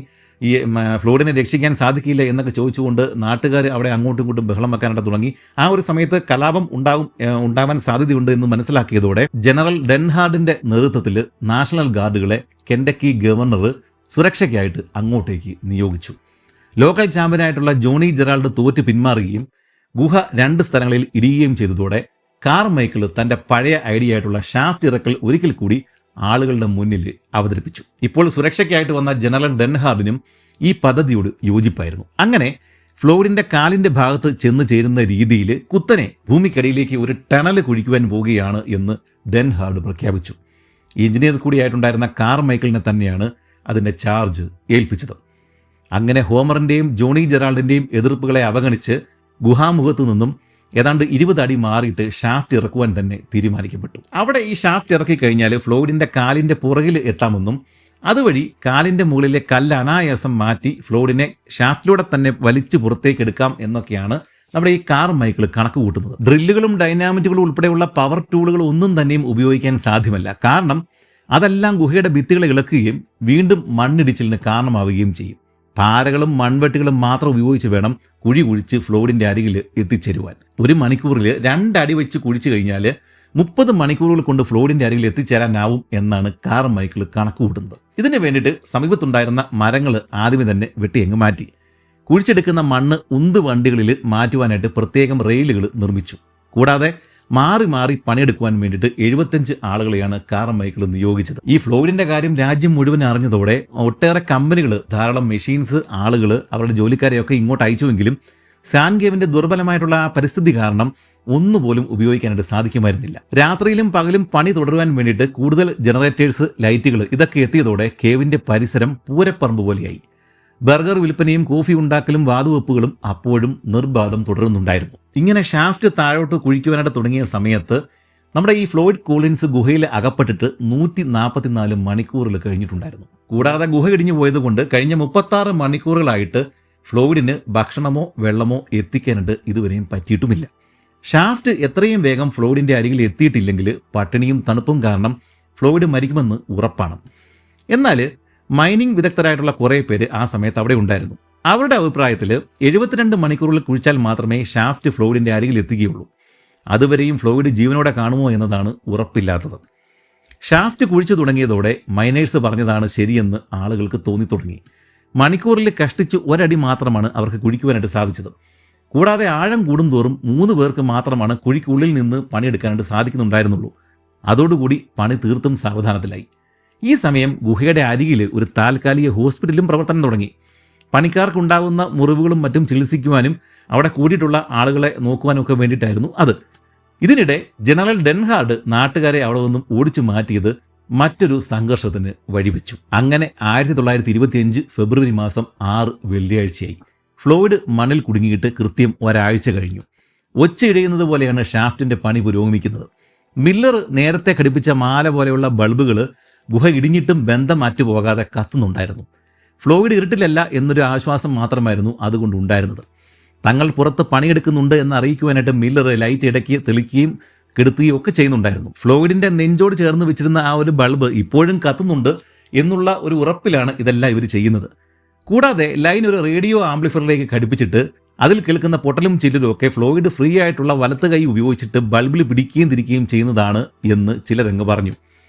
ഇത് ഉറപ്പിക്കാൻ പറ്റില്ലെങ്കിലും ഇത്തരം ഉറപ്പുകൾ ഷാഫ്റ്റ് കുഴിക്കുന്നവർക്ക് ആവേശം പകരുവാനായിട്ട് പോരുന്നത് തന്നെയായിരുന്നു. ഇതുകൂടാതെ മുകളിൽ നിന്നും വീഴുന്ന വെള്ളം വായിൽ തന്നെ കിട്ടുന്നുണ്ടെങ്കിൽ ഫ്ലോയിഡിന് ഒരാഴ്ച കൂടി ജീവനോടെ ഇരിക്കാൻ സാധിക്കുമെന്നും ചിലർ കണക്ക് കൂട്ടി. ഇതിൻ്റെ ഇടയിൽ റെസ്ക്യൂ വൈകുന്നതിൽ കലിപൂണ്ട ഹോമറും ജോണി ജെറാൾഡും ആളുകളോട് കയർക്കുവാൻ തുടങ്ങിയതോടെ ജനറൽ ഡെൻഹാർഡ് അവരെ കേവിൻ്റെ പരിസരങ്ങളിൽ നിന്നും പുറത്താക്കി. ഈ സമയത്ത് 400ഓളം വാഹനങ്ങൾ ഒരുമിച്ചെത്തിയതോടെ ഈ ഒരു കാര്യങ്ങളൊക്കെ കാണുവാൻ വേണ്ടിയിട്ട് പല ആളുകൾ എല്ലാം വന്നുകൊണ്ടിരിക്കുകയാണ് ഇങ്ങോട്ട്. അങ്ങനെ വന്നതോടെ സാൻ കേവിലേക്കുള്ള വഴി പൂർണ്ണമായിട്ടും ബ്ലോക്കായി. ഇതെല്ലാം നടക്കുന്ന സമയത്ത് നാട്ടുകാരിലെ ചിലർ തൊട്ടടുത്തുണ്ടായിരുന്ന ചില കുഴികളിൽ ഇറങ്ങിയിട്ട് അവിടെ നിന്നും ഫ്ലോയിഡ് കിടക്കുന്ന സാൻ കേവിലേക്ക് എന്തെങ്കിലും മാർഗമുണ്ടോ വഴിയുണ്ടോ എന്ന് തിരയുന്നുണ്ടായിരുന്നു. പക്ഷേ അതൊന്നും ഫലവത്തായില്ല. ഞായറാഴ്ച ആയതോടെ ഏതാണ്ട് 10,000-ഓളം ആളുകളാണ് സാൻ കേവിൻ്റെ പരിസരങ്ങളിൽ തടിച്ചുകൂടിയത്. നാഷണൽ ഗാർഡുകൾ കമ്പി വേലികൾ കെട്ടിയിട്ടാണ് ആളുകളെ ഗുഹയുടെ അരികിൽ നിന്നും മാറ്റി നിർത്തിയത്. അന്ന് ഉച്ചയോടെ ഷാഫ്റ്റ് 23 അടി വരെയും എത്തിയിട്ടുണ്ടായിരുന്നു. ഇതിൻ്റെ ഇടയിൽ പത്രങ്ങളിലൂടെ ചില കള്ളങ്ങളും പ്രചരിക്കുന്നുണ്ടായിരുന്നു. സാൻ കേവിലേക്ക് ആളുകൾ വരുവാനുള്ള പബ്ലിസിറ്റി സ്റ്റണ്ട് മാത്രമാണ് ഇത് എന്നാണ് ചില പത്രങ്ങൾ എഴുതിയത്. ഫ്ലോയിഡ് കോളിൻസ് അയാളുടെ വീട്ടിൽ തന്നെ കിടന്ന് ഉറങ്ങുന്നത് കണ്ടവരുണ്ട് എന്നുവരെയും ചിലർ തട്ടിവിട്ടു. എന്നാൽ സാൻ കേവിൽ ഒരു രഹസ്യ വഴിയുണ്ട് എന്നും അതുവഴി ഫ്ലോയിഡ് ദിവസവും വന്നു പോകുന്നുണ്ട് എന്നുമൊക്കെയാണ് മറ്റൊരു പത്രം എഴുതി വെച്ചത്. എന്നാൽ ചില ക്രൈം വാരികകൾ ഒരു പടി കൂടി മുന്നോട്ട് പോയി. ഫ്ലോയിഡിനെ രക്ഷിക്കുവാൻ വേണ്ടിയിട്ട് ആദ്യം ഇറങ്ങിയ ആരോ ചിലർ അദ്ദേഹത്തെ കൊന്നുകളഞ്ഞു എന്നാണ് അവർ എഴുതിയത്. ഇതിൻ്റെ ഇടയിൽ മൃഗസ്നേഹികളും എത്തി. ഫ്ലോയിഡിന് ഒരു നായയുണ്ടെന്നും അത് ഗുഹയുടെ വാതിലിൽ ഇപ്പോഴും ഫ്ലോയിഡിനെ കാത്തു നിൽപ്പുണ്ട് എന്നുമാണ് അവർ പറഞ്ഞു പരത്തിയത്. ഈ നായയുടെ കഴുത്തിൽ ഫുഡും തൂക്കിയിട്ട് എന്തുകൊണ്ട് ഫ്ലോയിഡിൻ്റെ അരികിലേക്ക് പറഞ്ഞു വിട്ടുകൂടാ എന്നായിരുന്നു അവരുടെ ചോദ്യം. ഇതുകൂടാതെ ഫ്ലോയിഡിന് അൽമ എന്ന് പറഞ്ഞ പേരുള്ള ഒരു കാമുകിയുണ്ടെന്നും അവള് ഗുഹയുടെ സമീപം എന്നും വന്നിരുന്ന് കരയും എന്നൊക്കെ വേറെയും ചിലർ എഴുതിവിട്ടു. അന്നത്തെ കാലത്തെ പത്രങ്ങൾ ഇത്തരം കള്ളത്തരങ്ങൾ പറഞ്ഞ് പരത്തിയതുകൊണ്ട് ഒരു ജഡ്ജി തന്നെ നേരിട്ട് വന്ന് സാൻ കേവിൽ എത്തിയിട്ട് ശരിക്കും ഫ്ലോയിഡ് അവിടെ കുടുങ്ങിക്കിടപ്പുണ്ടോ എന്ന് പോലും അന്വേഷിച്ച് റിപ്പോർട്ട് ചെയ്യേണ്ടി വന്നു എന്നതാണ് ഏറ്റവും ഭീകരമായ വസ്തുത. ഇതിൻ്റെ ഇടയിൽ ചില സയൻറ്റിസ്റ്റുകൾ മറ്റൊരു പരീക്ഷണം നടത്തി. അമൈൽ അസറ്റേറ്റിൻ്റെയും ഈതറിൻ്റെയും ഒരു മിശ്രിതം അവർ സാൻ കേവിലേക്ക് കടത്തിവിട്ടു. ഒരു ഗ്യാസാണ്. മണമുള്ള ഈ വാതകം മനുഷ്യന് ഹാനികരമൊന്നുമല്ല. അതിനാൽ താഴെ കിടക്കുന്ന ഫ്ലോയിഡിന് കുഴപ്പമൊന്നും വരില്ല. ശേഷം ഈ വാതകം പരിസരത്തുള്ള മറ്റേതെങ്കിലും കുഴി വഴി പുറത്തേക്ക് വരുന്നുണ്ടോ എന്ന് അറിയാൻ വേണ്ടിയിട്ടാണ് അവർ ഈ പണി ചെയ്തത്. അതിനു വേണ്ടിയിട്ട് പല സ്ഥലങ്ങളിലും അവർ ആളുകളെ നിയോഗിക്കുകയും ചെയ്തു. സാൻ കേവിന് മറ്റേതെങ്കിലും കവാടങ്ങളുണ്ടോ എന്ന് അറിയാൻ വേണ്ടിയിട്ടുള്ള ഒരു പരീക്ഷണമാണ്. എന്നാൽ അതും പരാജയപ്പെട്ടു. ഇതിൻ്റെ ഒക്കെ ഇടയിൽ ഈ ഫ്ലോയിഡിന് വേണ്ടിയിട്ട് ഗുഹാമുഖത്ത് പ്രത്യേകിച്ച് പ്രാർത്ഥനകളൊക്കെ നടക്കുന്നുണ്ടായിരുന്നു. ഈ സമയം സാൻ കേവിൻ്റെ പരിസരങ്ങളിൽ മഴ പെയ്തതോടെ ഷാഫ്റ്റ് കുഴിക്കിൽ വീണ്ടും സാവധാനമായി. ബുധനാഴ്ച മഞ്ഞ് വീഴ്ചയും കൂടെ തുടങ്ങിയതോടെ തണുപ്പും അസഹനീയമായിട്ട് മാറി. വ്യാഴാഴ്ച ആയതോടെ റെസ്ക്യൂ ഷാഫ്റ്റ് 48 അടിയോളം ആഴത്തിൽ എത്തിയിട്ടുണ്ടായിരുന്നു. ഫ്ലോയിഡ് താഴെ കുടുങ്ങിയിട്ട് ഇപ്പോൾ 13 ദിവസങ്ങൾ കഴിഞ്ഞിരിക്കുകയാണ്. കൂടാതെ ഭക്ഷണം കഴിച്ചിട്ട് ഒരാഴ്ച കഴിഞ്ഞിട്ടുണ്ട്. ഇവർ താഴേക്ക് ഇറക്കുന്ന ആ ഷാഫ്റ്റ് ഉണ്ടല്ലോ, അത് ഇടിഞ്ഞു പോകാതിരിക്കാൻ വേണ്ടിയിട്ട് അവർ പലകകൾ സൈഡിലേക്ക് ഇറക്കി വെച്ചിട്ട് കമ്പ് കൊടുത്തിട്ട് സപ്പോർട്ട് ചെയ്തിട്ടാണ് ഷാഫ്റ്റ് താഴേക്ക് വീണ്ടും വീണ്ടും കുഴിച്ചുകൊണ്ടിരിക്കുന്നത്. ഇതിൻ്റെ ഇടയിൽ ഷാഫ്റ്റ് ശരിയായ ദിശയിലാണോ താഴുന്നത് എന്നറിയാൻ വേണ്ടിയിട്ട് കാർമൈക്കിൾ ഒരു സൗണ്ട് ടെസ്റ്റും നടത്തി. കുറച്ച് പേരെ ഈ ഫ്ലോയിഡ് കിടക്കുന്ന സാൻ കേവിൻ്റെ ആ ഗുഹ ഇടിഞ്ഞു കിടക്കുന്ന ഭാഗം വരെയും കയറ്റി വിട്ട ശേഷം 1/2 മിനിറ്റ് ഡ്രില്ലർ പ്രവർത്തിപ്പിച്ചു. ആ ശബ്ദം ഗുഹയ്ക്കുള്ളിൽ ഉണ്ടായിരുന്നവർ കേട്ടിട്ട് ഷാഫ്റ്റ് ശരിയായ ദിശയിലാണ് എന്ന് ഉറപ്പുവരുത്തുകയും ചെയ്തു. ഇതുകൂടാതെ ഷാഫ്റ്റിൻ്റെ അടിഭാഗത്തുള്ള ചില ദ്വാരങ്ങളിൽ നിന്നും സാൻ കേവിലെ ചീവീടുകൾ പുറത്തേക്ക് ചാടുവാൻ തുടങ്ങിയിട്ടുണ്ടായിരുന്നു. ഇതിൻ്റെ പുറമെ സയൻറ്റിസ്റ്റുകൾ മുമ്പ് പ്രയോഗിച്ച വാതകത്തിൻ്റെ മണമില്ലേ, അത് കുഴി കുത്തിക്കൊണ്ടിരിക്കുന്നവർക്ക് ലഭിച്ചു തുടങ്ങി. അതോടുകൂടിയിട്ട് ഷാഫ്റ്റ് ശരിയായ സ്ഥലത്തേക്കാണ് പോകുന്നത് എന്ന് തോന്നിത്തുടങ്ങി ആളുകൾക്ക്.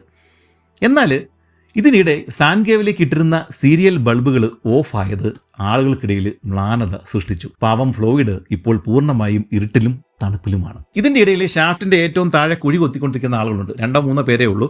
അവരിൽ ഒരാൾ ആരോ ചുമയ്ക്കുന്ന ശബ്ദം കേട്ടു എന്നൊക്കെ റിപ്പോർട്ട് ചെയ്തു. പക്ഷേ രണ്ടാമതൊന്നുകൂടി കേട്ടില്ല. അതുകൊണ്ട് അത് തീർച്ചപ്പെടുത്താനായിട്ട് സാധിച്ചില്ല. ശനിയാഴ്ച കനത്ത മഴ പെയ്തതോടെ കുഴിയിൽ 2 അടിയോളം വെള്ളമാണ് നിറഞ്ഞത്. പമ്പ് ഉപയോഗിച്ചിട്ട് വെള്ളം കളഞ്ഞിട്ട് അവർ ജോലി വീണ്ടും തുടർന്നു. ഏതാണ്ട് 55 അടി എത്തിയതോടെ കാർമൈക്കിൾ ഒരു കാര്യം തിരിച്ചറിഞ്ഞു. ഷാഫ്റ്റ് വിചാരിച്ചതുപോലെ ഫ്ലോയിഡ് കിടക്കുന്ന ഭാഗത്തേക്കല്ല പോയിരിക്കുന്നത്. ഇനി ഫ്ലോയിഡിൻ്റെ അരികിലേക്ക് എത്തണമെന്നുണ്ടെങ്കിൽ ഭൂമിക്ക് സമാന്തരമായിട്ട്, പ്രതലത്തിന് സമാന്തരമായിട്ട് ഷാഫ്റ്റിൻ്റെ ചുവട്ടിൽ നിന്നും വശത്തേക്ക് മറ്റൊരു ലാറ്ററൽ ടണൽ തുരക്കണം. അന്ന് വൈകുന്നേരമായതോടെ അവർ ആ സമാന്തര ടണൽ, താഴേക്ക് ഇറങ്ങിയ ഷാഫ്റ്റ്, അത് കഴിഞ്ഞ് എൽ ഷേപ്പിൽ മറ്റൊരു ടണൽ, അത് 7 അടിയോളം തുരക്കുവാനായിട്ട് അവർക്ക് സാധിച്ചു. അങ്ങനെ ഫെബ്രുവരി 16 തിങ്കളാഴ്ചയായി. ലാറ്ററൽ ടണൽ, ആ സൈഡിലേക്ക് അവർ കുഴിച്ച രണ്ടാമത്തെ ടണൽ ഏതാണ്ട് 12 അടിയോളം തുരന്നു കഴിഞ്ഞു. ഉച്ച കഴിഞ്ഞിട്ട് 1:30 കുഴിയിൽ പണിയെടുത്തുകൊണ്ടിരുന്ന 3 പണിക്കാരിൽ ഒരാൾ ടണലിൻ്റെ വശത്ത് ആഞ്ഞു വെട്ടിയപ്പോഴേക്കും അത്രയും ഭാഗത്തെ മണ്ണ് ഉള്ളിലേക്ക് ഏതോ കുഴിയിലേക്കാണ് വീണത്. അത് കണ്ടതോടെ ആ സമയത്ത് കുഴിയിലുണ്ടായിരുന്ന 3 പേരും ഉച്ചത്തിൽ ആർപ്പ് വിളിച്ചു. അവരുടെ മുന്നിൽ ഫ്ലോയിഡ് കിടക്കുന്ന സാൻഗേവാണ് ഇപ്പോഴും തുറന്നിരിക്കുന്നത്. അവരെന്ത് ചെയ്തു? ആവശ്യത്തോടെ ശ്രദ്ധാപൂർവം ആ വശത്തെ മണ്ണുകളും കല്ലുകളും മാറ്റി തുടങ്ങി. ആ സമയത്തെല്ലാം അവർ ഫ്ലോയിഡ് എന്ന് പറഞ്ഞ് ഉച്ചത്തിൽ അലറുന്നുണ്ടായിരുന്നു. പക്ഷേ മറുപടി ഒന്നും ലഭിച്ചില്ല. ഒരു പക്ഷേ ഫ്ലോയിഡ് ആ സമയത്ത് അബോധാവസ്ഥയിലായിരിക്കും എന്നാണ് അവർ കരുതിയത്. ഒരാൾക്ക് തല കടത്തി നോക്കുവാൻ പരുവത്തിൽ ഒരു വിടവ് ഉണ്ടാക്കിയാൽ മാത്രമേ അവർക്ക് ഗുഹയുടെ ഏത് ഭാഗത്താണ് ടണൽ ചെന്ന് കയറിയിരിക്കുന്നത് എന്ന് മനസ്സിലാക്കാനായിട്ട് സാധിക്കുകയുള്ളൂ. അവസാനം ഒരു തല കടത്തുവാൻ തക്ക ദ്വാരം ഉണ്ടാക്കി കഴിഞ്ഞപ്പോഴേക്കും ബ്രണ്ണർ എന്നൊരു പണിക്കാരൻ ഉള്ളിലേക്ക് ഫ്ലാഷ് ലൈറ്റ് അടിച്ച് നോക്കുവാൻ തന്നെ തീരുമാനമെടുത്തു. ആ സമയം ബാക്കി 2 പേര് അയാളുടെ കാലുകളിൽ ബലമായിട്ട് പിടിച്ചിട്ടുണ്ടായിരുന്നു. അല്ലെങ്കിൽ ഏന്തി വലിഞ്ഞ് നോക്കുമ്പോഴേക്കും ബ്രണ്ണർ കുഴിയിലേക്ക് പോകുവാനായിട്ട് സാധ്യതയുണ്ട്. അങ്ങനെ ആ ചെറിയ വിടവിലൂടെ തല കഷ്ടിച്ച് അകത്തേക്കിട്ടിട്ട് ലൈറ്റ് അടിച്ച് താഴേക്ക് നോക്കിയ ബ്രണ്ണർ ആ കാഴ്ച കണ്ടു. 6 അടി താഴെ ഫ്ലോയിഡ് കോളിൻസിന്റെ ശിരസ് അയാൾക്ക് വ്യക്തമായിട്ട് കാണാം. വിചാരിച്ചതുപോലെ ടണല് ഫ്ലോയിഡിന്റെ കാൽഭാഗത്തല്ല, തലയുടെ പുറകിലാണ് എത്തിയിരിക്കുന്നത്. തല ഒഴിച്ചുള്ള മറ്റ് ഭാഗങ്ങളിൽ നിറയെ മണ്ണും കല്ലുകളും വന്ന് മൂടിയിട്ടുണ്ട്. തലയ്ക്ക് മുകളിലെ ബൾബ് അവിടെ തന്നെ കിടപ്പുണ്ട്, പക്ഷേ അണഞ്ഞിരിക്കുന്നു. മുകളിൽ നിന്നും വെള്ളം ഫ്ലോയിഡിന്റെ കവിളിലേക്കാണ് ഒഴുകി വീഴുന്നത്. അതുകൊണ്ട് അവിടെയാകെ ചുവന്ന് തുടുത്താണ് ഇരിക്കുന്നത്.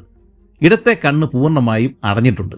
വലത്തെ കണ്ണ് പാതി അടഞ്ഞ മട്ടിലാണ് ഉള്ളത്. വായ ചെറുതായിട്ട് തുറന്നിട്ടുണ്ട്. പക്ഷേ മുഖം മുഴുവൻ ചെളി കൊണ്ട് മൂടിയിരിക്കുകയാണ്. ഇത്രയും കണ്ട ശേഷം ബ്രണ്ണർ മുകളിലേക്ക് നോക്കി കാർമൈക്കിളിനോട് ഉറക്കെ വിളിച്ചു പറഞ്ഞു, ഡെഡ്. ഫ്ലോയിഡിന്റെ സഹോദരി നെല്ലിയുടെയും രണ്ടാനമ്മ ജെയിനിന്റെയും നിലവിളി കേട്ടതോടെയാണ് ആളുകൾക്ക് കാര്യം മനസ്സിലായത്. നീണ്ട 17 ദിവസങ്ങളാണ് കോളിൻസ് സാൻഗേവിൽ അകപ്പെട്ട് കിടന്നത്. ജോണി ജെറാൾഡ് ഷാഫ്റ്റിലൂടെ ഇറങ്ങിച്ചെന്ന് തന്റെ കൂട്ടുകാരന്റെ മരണം സ്ഥിരീകരിച്ചു. ഡോക്ടർമാരുടെ അഭിപ്രായത്തിൽ ഈ ഷാഫ്റ്റ് ചെന്നിട്ട് ഇവർ കാണുന്ന ആ ദിവസത്തിന് 3 അല്ലെങ്കിൽ 4 ദിവസങ്ങൾക്ക് മുമ്പാണ് തണുപ്പും പട്ടിണിയും കാരണം ഫ്ലോയിഡ് മരിച്ചത്. മിക്കവാറും അബോധാവസ്ഥയിലായിരിക്കും മരണം സംഭവിച്ചിട്ടുണ്ടാവുക. ഷാഫ്റ്റ് ഇറക്കുന്ന പണി ആദ്യമേ ചെയ്തിരുന്നുവെങ്കിൽ ഒരു പക്ഷേ ഫ്ലോയിഡ് രക്ഷപ്പെടുമായിരുന്നു. ഫ്ലോയിഡിന്റെ ശരീരം അവിടെ നിന്നും എടുക്കണമെന്നായിരുന്നു ബന്ധുക്കളുടെ ആഗ്രഹമെങ്കിലും അത് സാധ്യമായില്ല. കാരണം ഇവർ കുഴിച്ച ആ ഷാഫ്റ്റ് ആ സമയത്തേക്കും ഇടിഞ്ഞു തുടങ്ങിയിട്ടുണ്ടായിരുന്നു. ഇനിയും കൂടുതൽ മരണം ഉണ്ടാവരുത് എന്ന് പറഞ്ഞുകൊണ്ട് കാർമൈക്കിൾ ആ ഷാഫ്റ്റ് മൂടുവാൻ തന്നെ തീരുമാനിച്ചു. അതുകൊണ്ട് തന്നെ സംസ്കാര ചടങ്ങുകൾ ഗുഹാമുഖത്ത് തന്നെയാണ് നടത്തിയത്.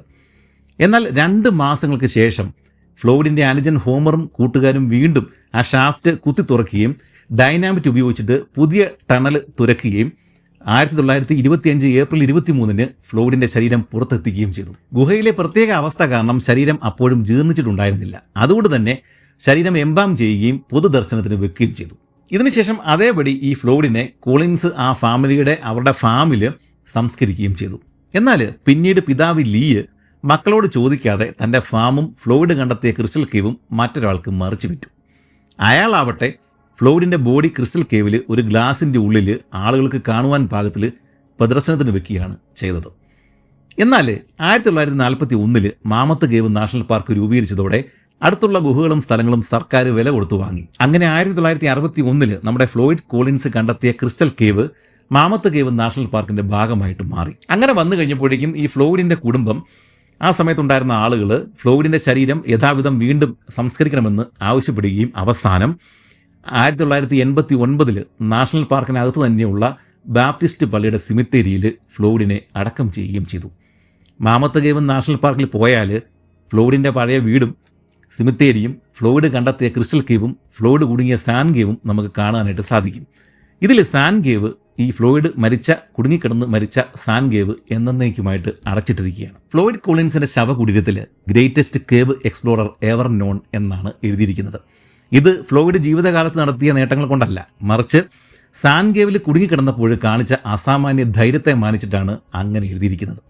ഫ്ലോയിഡിന്റെ കാര്യം റിപ്പോർട്ട് ചെയ്യാനെത്തി അവസാനം കുഴിയിലിറങ്ങി ഫ്ലോയിഡിനെ നേരിട്ട് കാണുകയും ഭക്ഷണം കുടിക്കുകയും റെസ്ക്യൂ മിഷനിൽ പങ്കാളിയാവുകയും ചെയ്ത പത്രപ്രവർത്തകൻ വില്യം മില്ലർക്ക് 1926 പുലിസ്റ്റർ പ്രൈസ് ലഭിക്കുകയും ചെയ്തു. 2 ബുക്കുകളാണ് നമ്മൾ ഈ വീഡിയോയ്ക്ക് വേണ്ടിയിട്ട് റെഫർ ചെയ്തത്. ഒന്ന് the Kentucky cave wars by David Kem. രണ്ടാമത്തത് trapped the story of Floyd Collins by Robert K Murray. ഈ ഒരു ബുക്ക്, ഈ രണ്ടാമത് പറഞ്ഞ ട്രാപ്ഡ് എന്ന് പറഞ്ഞ ബുക്ക്, നടന്ന ഒരു സംഭവം വ്യക്തമായിട്ട് പഠിച്ചിട്ട് എങ്ങനെ വിശദമായിട്ട് വിശ്വസനീയമായിട്ട് ഒരു ബുക്ക് എഴുതാം എന്നതിൻ്റെ ഉത്തമ ഉദാഹരണമാണ്. നിങ്ങൾ തീർച്ചയായും വായിക്കേണ്ട ഒരു ബുക്കാണ് ട്രാപ്ഡ്. അവസാനമായിട്ട് ഞാൻ വീഡിയോയുടെ തുടക്കത്തിൽ പറഞ്ഞ കാര്യം മറക്കണ്ട. നമ്മുടെ സാമ്പത്തിക സ്ഥിതി അനുസരിച്ചിട്ട് ഒരു ഹെൽത്ത് ഇൻഷുറൻസ് എടുത്ത് വെക്കാനായിട്ട് എല്ലാവരും ശ്രമിക്കുക. ഡിസ്ക്രിപ്ഷനിലും കമന്റിലും കൊടുത്തിരിക്കുന്ന ലിങ്ക് വഴി പോയി കഴിഞ്ഞാൽ മാസം 400 രൂപയിൽ തുടങ്ങി 1 കോടി രൂപ വരെ കവറേജ് കിട്ടുന്ന പ്ലാനുകൾ നിങ്ങൾക്ക് കാണാം. അതിൽ നിങ്ങൾക്ക് ഇഷ്ടമുള്ള കമ്പനിയുടെ പദ്ധതികൾ 25% വരെയും ഡിസ്കൗണ്ടോട് കൂടിയിട്ട് നിങ്ങൾക്ക് തിരഞ്ഞെടുക്കുകയും ചെയ്യാം. പ്രായമാകുന്തോറും നമുക്ക് അസുഖങ്ങളും വർദ്ധിക്കും. അതുകൊണ്ട് അപ്പോഴടയ്ക്കേണ്ട പ്രീമിയവും കൂടും. അതുകൊണ്ട് തന്നെ എത്രയും പെട്ടെന്ന് ഒരു ഹെൽത്ത് ഇൻഷുറൻസ് എടുത്തു വെക്കുക. നന്ദി, നമസ്കാരം.